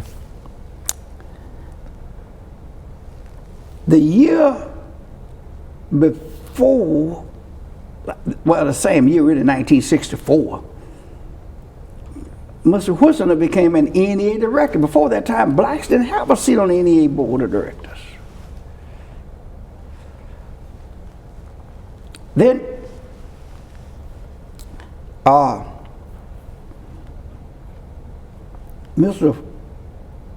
the AEA, when NEA passed what we call Resolution 12, that was the resolution that demanded that the states with two associations merge. AEA membership dropped. Dr. Newell, C. Frank Newell, was the NEA director, very nice guy, no complaint against him. Whistler had 2 years left on his term, because he had just been elected the year before. Newell's term had expired. Right. And Dr. William G. Carr, the executive secretary of NEA, wanted to take Whistler's seat. I said, no, you can't do that. I said, if you either got to do one or two things. You got to give each state association members a seat on the NEA board. Okay. Or you cannot let Newell be re-elected because his term has expired. Right. If his term has expired, that means you just don't have another election. You got a person. We're going to be down to one. You can't take his seat. Oh. He took me on the 50th floor. If you don't know it, I can tell you, it's 50th floor was in the Hilton Hotel in New York City. And he took me up there and he talked to me about what a good job I was doing and all that stuff that didn't bother me at all. It didn't excite me either. We were overlooking the Hudson River. And telling me I shouldn't make that fight. And I told him, I said, I may go down on my knees, Dr. Carr, but I won't go. I'll go down and fight, and I'm not going down begging. And I enlisted some people. Wade Wilson, who was former president, who was native born of Alabama in Pratt City, but he was president of Cheney State, Pennsylvania College there. And Horace Tate of Georgia, good friend of mine, and some other people. We got involved, got them involved in it. And we just put a battle up there in NEA. My first convention, that's the point of it, my first convention.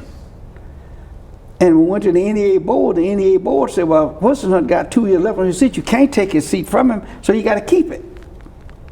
But yet they elected Frank Newell because they didn't want Alabama to be without a white member on the NEA board of directors. Okay. That's what point of rate dealing with.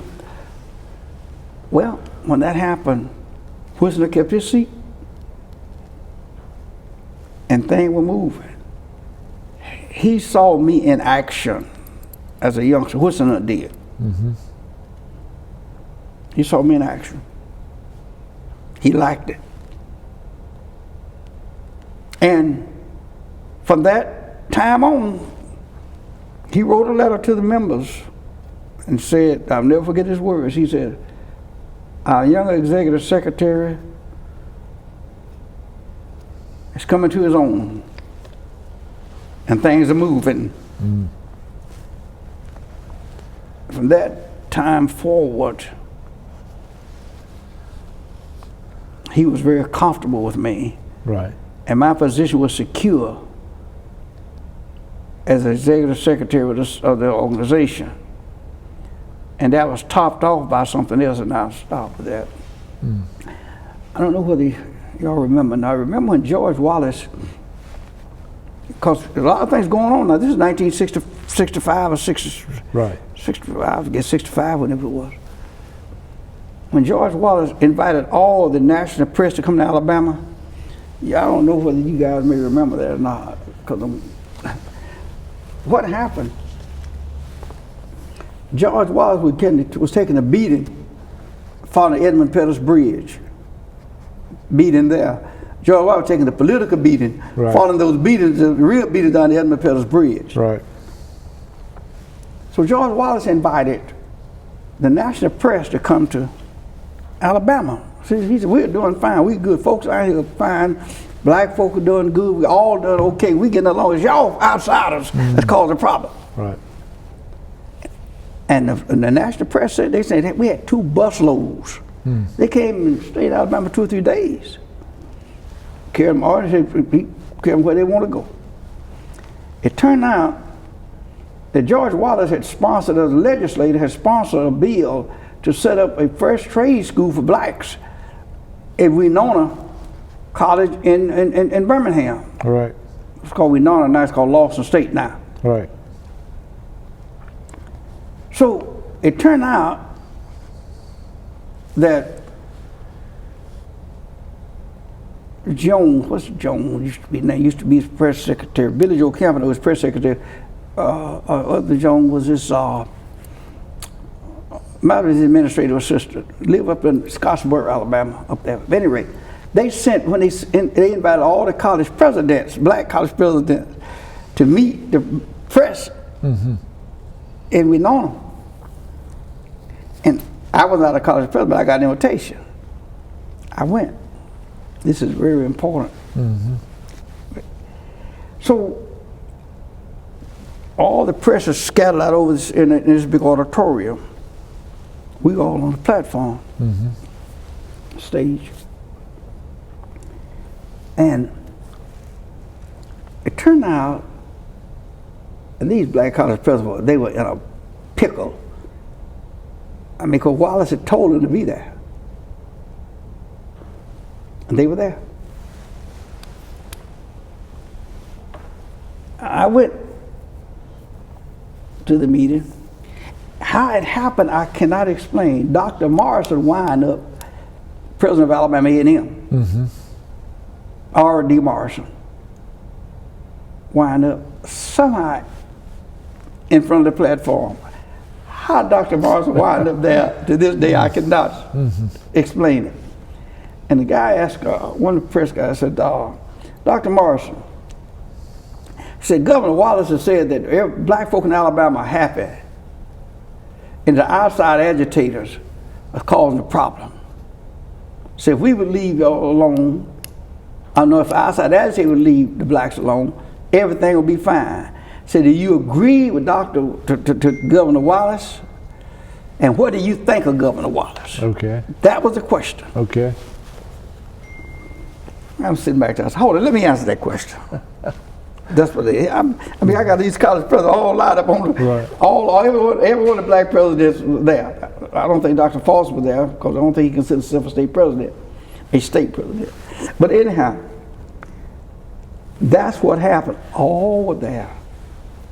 Let me ask. But to cut through all of that, I turned into a personal press conference. I denounced segregation. I talked about the discrimination. Right. Talked about all the problems that black folk were having. And I mean, when I got ready, not a single college president had to say anything. I mean, I really made it a personal press conference.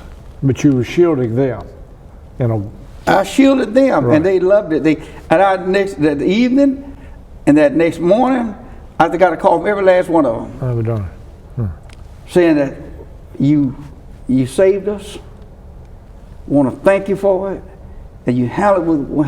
I mean, they said all the good things that a young man like me wanted to hear, and I had satisfied those black college presidents. After that, got to call Mr. Wilson and some other folks, told me how well, because the Birmingham News, I don't know whether you know Jim Chisholm or not. Jim Chisholm, I believe you may have covered that, but a lot of folks covered it because it was a national, a statewide big program with all pictures and everything in the press. So after that, I was smooth sailing, and I worked, and then we worked on the merger to put it together. Now you mentioned a membership drop in AEA, right? And that was coincident with the announcement of the merger. That's right. And so was that membership drop of the white teachers in AEA related? It was racism. Yes, right. The white teachers dropped it. I mean, the membership dropped, and because they didn't want to merge. And that's right. And the black membership increased. Right. That was the thing. The AST, the black membership shot up, and the white membership dropped. And they wanted to push another who had to bear the burden for it. And I would not agree to it. I fought it, and I won that battle. Right. And I said, I didn't do it by myself. There were others, but I was a leader out there. And I had got a name pretty well around the NEA. And that, I think we'd filed at least one lawsuit by that time, two at that time. That was rare. Filed a lawsuit as fast as I got there. I mean, when I got there, as fast as we did. And that then I had gained the confidence of the principals. I gained the confidence of the college presidents. And I became kind of the guy to look to on issues of education affecting black folk. But the merger came in '69. Right. I had assumed that was because that was the year that Macon took effect across the state. But it really was not. It was just a coincidence. That's a coincidence. This court did something to help that merger there. Right. I'll cover that just in a minute. Okay. That's very important. No, when I became executive secretary, the resolution 12, as it was called, had already passed. So one of my first, I think it's 2 or 3 months after I was on the job, we held our first merger meeting. Okay. To talk about a merger. But it took us like 5 years to do it. Right. And if NEA hadn't pressed us, it wouldn't have been done then. Paul Hubbard was not part of that. Okay. Paul was not. I'll talk about that in a few minutes. Okay. But Paul Hubbard was not a part of the negotiation for merger. Paul didn't come on. We merged in '69, August '69. Paul came on like April '69. Oh, okay. All the discussion and the fussing and the fighting had already occurred before Paul got there. But at any rate, That is what happened. The Levy Macon case did not. Now we had a provision that was very important. I can just cover that right now. What had happened, we were filing, Brian Foster, black fellow who's principal of TV McCoo School down at Eufaula. But he was chairman of our, what we call the PR&R committee. That was called Professional Rights and Responsibilities Committee. People had them, but they didn't do anything. Okay. It's supposed to be protecting teachers. Brian Foster got up in the delegated assembly once. I was not that up before I got there. Brian Foster offered a motion that 15% of the dues be set aside to litigate cases in behalf of our members. They set the money aside, they weren't using it. Along coming to me, I'm ready to go. So we started suing folks. Now that happened. In the meantime, we get Levy Macon. I think it came down in 1967, didn't it? 67. I don't remember. Filed in 63. I don't remember. I think it's 67. Levy Macon. Right. I think it's 67. Right. You know, it's a massive case. And one of the things that occurred was that it was going to, because Judge Johnson in the court ordered the teachers, ordered the black teachers and white teachers to be put at different schools. They ordered schools, otherwise this school should have so many. Right. All across the state of Alabama. Right. Oh boy, that was a biggie. There were so many things occurred at that time. So once that order came down, that was going to adversely affect black teachers. We intervened, the ASTA, into the Levy Macon case. Okay. So we could protect black teachers. Okay. That lasted. And when the merger occurred, we were arguing about those laws, those cases. AEA had a problem because the folk that being sued were superintendents. Remember I mentioned earlier, superintendents were the one running AEA? Right. So they had a problem. Right. And it threatened the merger. Fred Gray, Attorney Fred Gray, and at that time a judge, he's later judge, but Attorney Fred Gray and Attorney Truman Hobbs set a conference with Judge Johnson. They told me we were discussing merger.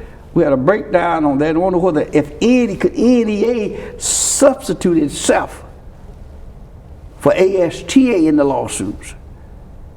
And Judge Johnson told him yes, he thought they could because the same interest for both. Right. NEA's interest and ASTA's interest were the same. So that's how we broke the log jam. Huh. But here's what it was. AEA had to tell its members, or told its members, that settlement was outside of AEA. Okay. And therefore, AEA would not be administered that program. But what was part of it was that I was going to do it personally. I was going to oversee it. So in fact, I became a czar over all litigation in Alabama pertaining to desegregating public schools, and NEA was paying for it. And well, we sued, and we did a lot of good. A lot of good. I give Paul Hubbard credit. It was a very good fellow. I worked with him for 42 years. He's a good fellow. Paul was intelligent. Paul had read the scripture.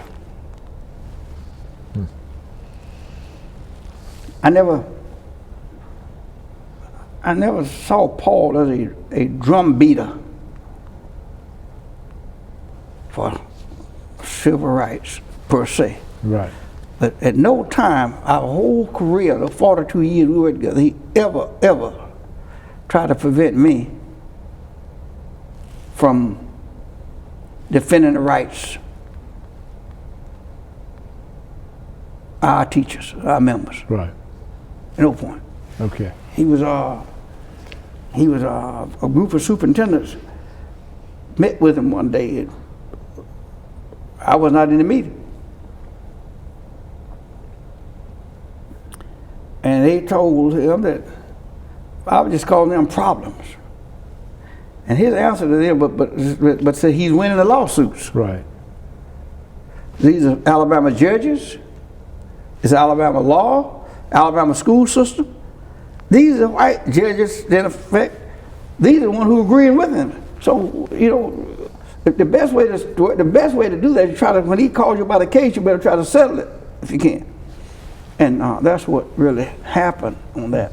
I said that to say that that was what the Levy-Macon case was about and what it did for education in Alabama. And that was, and Judge Johnson, didn't tarry. We ran into some other cases where the judges in the Southern District and the judges in the Northern District would not hear those cases. Okay. They sat on those cases 2 or 3 years. Okay. This is a fact. And I wrote a letter to Judge John R. Brown. Well, who was that? Judge John R. Brown was the chief judge for the Fifth Circuit. And I wrote him a letter, in fact, it'd be in my memoirs. And I was telling the judge that Judge Johnson would get his cases out in sometimes 6 months of the year. Why did it take the other judge 3 years to get them out? Right, right.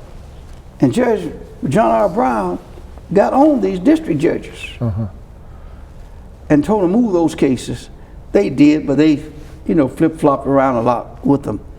But the point I'm making is that Judge Johnson moved his cases along. And as a result, we all benefit from it. That was one case I always liked to talk about. I can't talk about all of them, but I just talk about one particularly. The desegregation case. James A. Smith was a prominent minister down in Dothan. A very able administrator. Well spoken, well disciplined, he got it all done. Well, when Dothan High School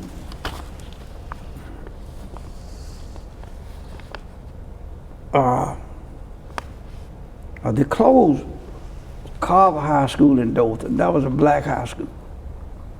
I reduced it to a smaller school, junior high school.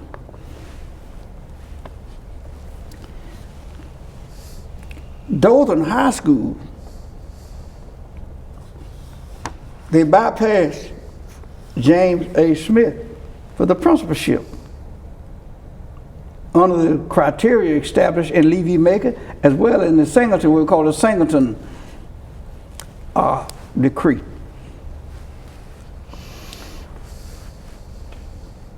In the meantime, Dothan was building Northview High School, a new school up in the north part of Dothan. And James Smith called me about it and talked, and I said, well, I think you got a good claim. I said, you ready? He was ready. Now, if James Smith told you he was ready, he has thought through it, he's ready. Mm-hmm. And James Smith, we filed a lawsuit. Solomon Say filed a lawsuit. Solomon Say being Fred Gray's law partner. That's right. That's exactly right. Thank you. Solomon Say, very good lawyer, devoted to fairness and justice at all times. I read him equal to anybody we've ever run across. So the case went on with the trial. Judge Johnson tried the case. And when the case was over, the Dothan board knew it had lost that case. So they ran up and said, well, what we'll do, we'll put James Smith as principal of Dothan High School. That was a previous all-white school. Judge Johnson told no, so don't do that. So you already said you didn't want him over. So you didn't want him over. You didn't think he could handle Dothan. So okay, fine, just leave him. Don't bother. Y'all leave the same principal you got there as a white principal. So leave him here at Dothan. And that new school you fixing to open up there, put him up there. That was the funniest thing. And Smith was the first principal of Northview High School in Dothan, Alabama, and he stayed there till he retired and later died.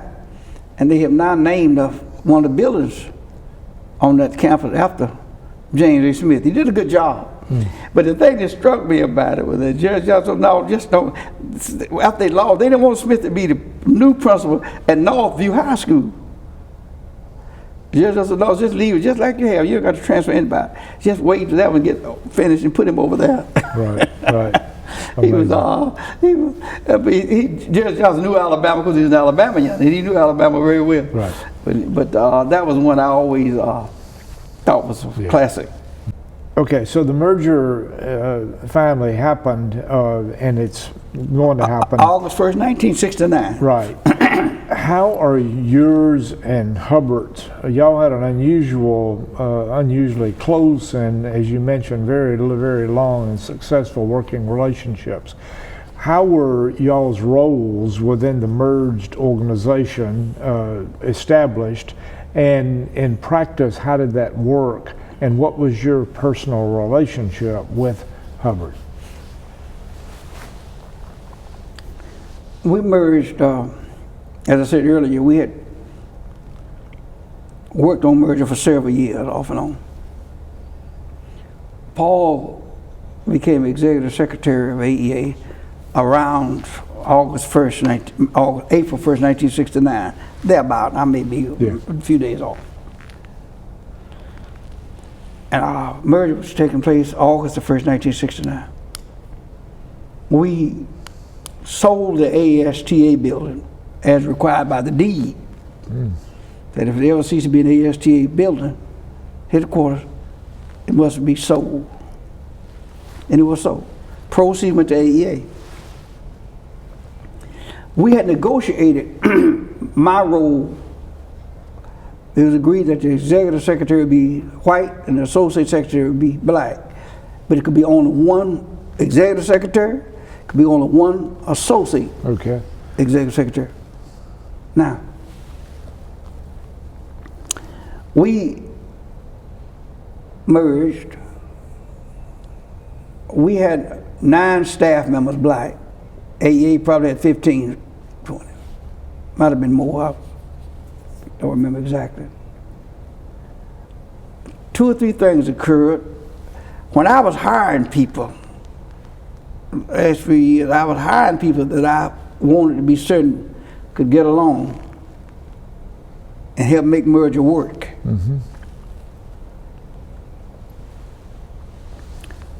Paul, I'm told, the day before we merged, told everybody we were going to merge, told what the conditions were.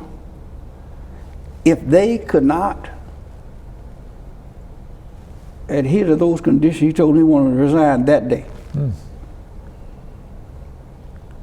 So we set out to merge. Paul and I did not embrace each other the first day. But he wanted merger to succeed, and so did I.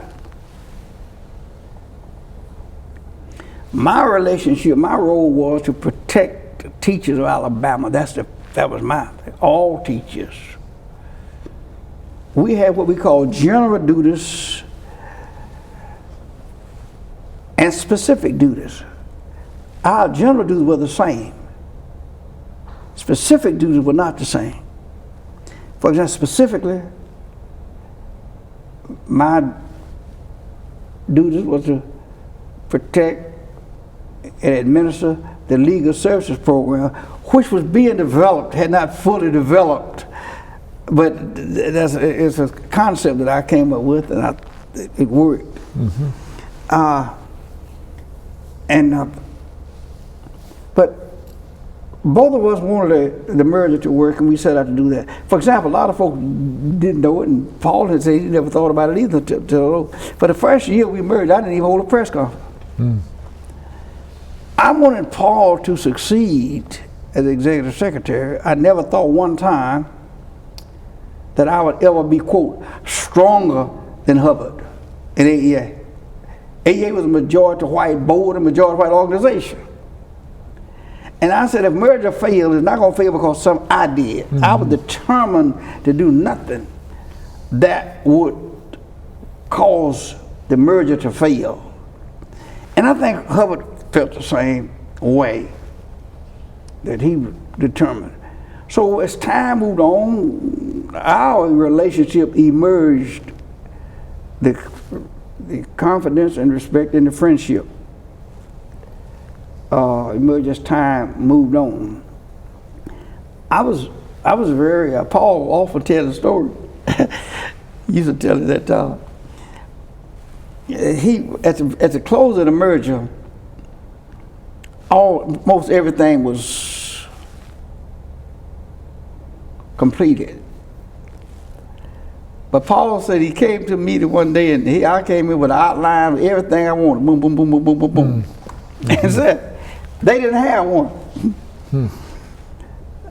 And he said to himself, never again will I come to a meeting without having my outline too. Mm-hmm. And so those things worked. And I told Paul that I wanted him to succeed. I just told him, you don't have to fear me. I want you to succeed, and I'm going to help you to succeed as executive secretary. I would never be any stronger in AEA, and I didn't want to be his competitor. Mm-hmm. I want to be his companion. Mm-hmm. And you got I tell myself what you got to worry about. You got to worry about me. You worry about some of the white boys out there and teaching school who going to try to get your position. I said, you ain't worry about me trying to get it. I want you to keep it. Because I got old theory, and I told him that. If you get rid of somebody, who you going to replace them with? You must always know that, or you better have somebody in mind. Right. So I set out to make him strong. Right. I didn't get it, I didn't find this. James Smith had said that to me some time ago, because he was a preacher. He was part in the Bible that bind the strong man and take the house. Mm. So I told her, we can't let you be bound. We can take the house. Mm. And so we worked together and pushed things. And there were 2 or 3 things that you say that the Lord stepped in, or some heavenly angel stepped in. When we merged these organizations, one of the things everybody feared, I was concerned about, superintendents were, that I would just try to protect on the black teachers. Well, I learned one thing from Judge Johnson. He said, when you follow the law, you don't have a problem. Your problem is getting people to follow the law. Right. So my position could be very clear. I'm gonna follow the law, mm-hmm. whatever it comes. Right. So it turned out that blacks in Greene County, Alabama, had just got a majority of the school board in Greene County. There was a superintendent there named Hilton Ishii, white. The blacks had run on the ground that if they got elected, they were going to name a black superintendent. They became majority. They had a meeting one day. One of the brothers got up and said, Mr. Chalmers, I move we fire the superintendent. Here's an issue. One guy said, I second it. All in favor, 3 hands went up. Super issue fired. But issue had a contract. He came to the AEA and I think he called Paul, or maybe stopped by Paul's office on his way in, either way, but when he got through, Paul told he got to go see Joe. Joe handles that. That's one thing. Paul didn't try to undermine me in doing my work. So here's the issue. Said, I heard him. I said, how much time you got? He got 2 years left on his contract. I said, I think you got a good case. So I wrote to super chairman of the board of Greene County and told him that they fired him, but that the fire was illegal, violated the law, done for racial reasons and several other things. That's what I was saying in civil rights. And boy, what happened? You would thought I dropped an atomic bomb over there. A few days later, a group of teachers from Greene County, from the Teachers Association, came and talked to me. They had struggled to get control of the board and all of that, and how they had been mistreated over the years, and now we finally got a black superintendent. Superintendent, pretty popular guy, and you now won't let us fire him. So we can't put up with that. So I said, well, y'all sure can't fire him. It's not like you're doing it. And I said, we're gonna defend him too. Oh, 3 or 4 days later, they called me to Greene County. We had a big meeting out there in the gymnasium on Highway 14. Not only were the teachers there, I think every citizen of Greene County was there. I went out there in the middle of the floor, and I began to talk to them about this whole question of legal rights. And I finally said to them, I said, if a black board of education can fire a white superintendent who got 2 years left on his contract, then every superintendent in Alabama can fire every black teacher with contracts. I said, now, you might not like what I'm doing, but I'm following the law and you're not. And we're going to defend him. And when it was over, a few of them came and said, we understand what you're doing. I said, no, you can't do what you're trying to do. Well, what that did, that made the rounds. But what it did, it conveyed to white teachers in Alabama that AEA would stand with them. Right. The best thing could have happened for us at that time was for the issue to be filed by a black board, and we defended them. And I hired Tommy Thaggart to be his lawyer. I sure did. Who was a very good lawyer. Tommy Thaggart was a very good lawyer. And ultimately, they bought his contract out, what they did, ultimately. But that was, we demonstrated that we would defend teachers. Then there was a couple of other cases that were very important. Paul Hubbard's mentor down at the University of South Alabama, what was it? A guy named Dr. Can't remember his name. But he was over the Department of Education. That was Dr. Martin, a lady down there who'd been discriminated against, white, at the college level. She had been mistreated. Dr. Martin really had been mistreated. she came to us and we took her case. We sued the University of South Alabama. I went in there 3 different times to try to get those folks to pay that lady, but they wouldn't do it. They just wouldn't do it. We sued them. We won the case in the United States Court for the Southern District of Alabama. It cost the University of Alabama, South Alabama, over $1 million. Because there were not only Dr. Martin who had been mistreated, but there were so many other, and most of them were white, had been mistreated. So that gave us the lift, the example we needed to show that we were serious about defending people, and we would defend anybody who had been mistreated. Those just a couple of cases that I thought was very, very important in getting our merger off the ground. And did AEA's membership come back? Oh, eventually, yes. Right. And we had a strike once of Walker County, and I told Paul, I said, let me tell you something. We proved we'll strike. Now let's prove we can get the hell out of here as soon as we can. Because sometimes you don't want to stay too long. Because I never thought strike would last a long, long time. I think you'd get in and get out. Right. But we did. But Paul's relationship with mine, as I said before, Paul had read the scripture.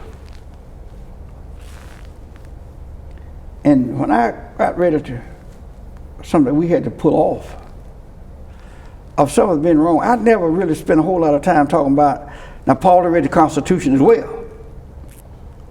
But Paul basically was a fellow who wanted fairness. And he supported that. He supported that throughout. The 42 years we spent together, he had some challenges, and we talk about them. Right. And that we didn't, I learned a long time ago, I said, if somebody tells you something, and one of the best, I promise you, this is a fact, the best compliment I've ever gotten on that issue about being confidential came from Judge Frank M. Johnson. He told me one day, he said, Mr. Reed, I know there's one thing about you.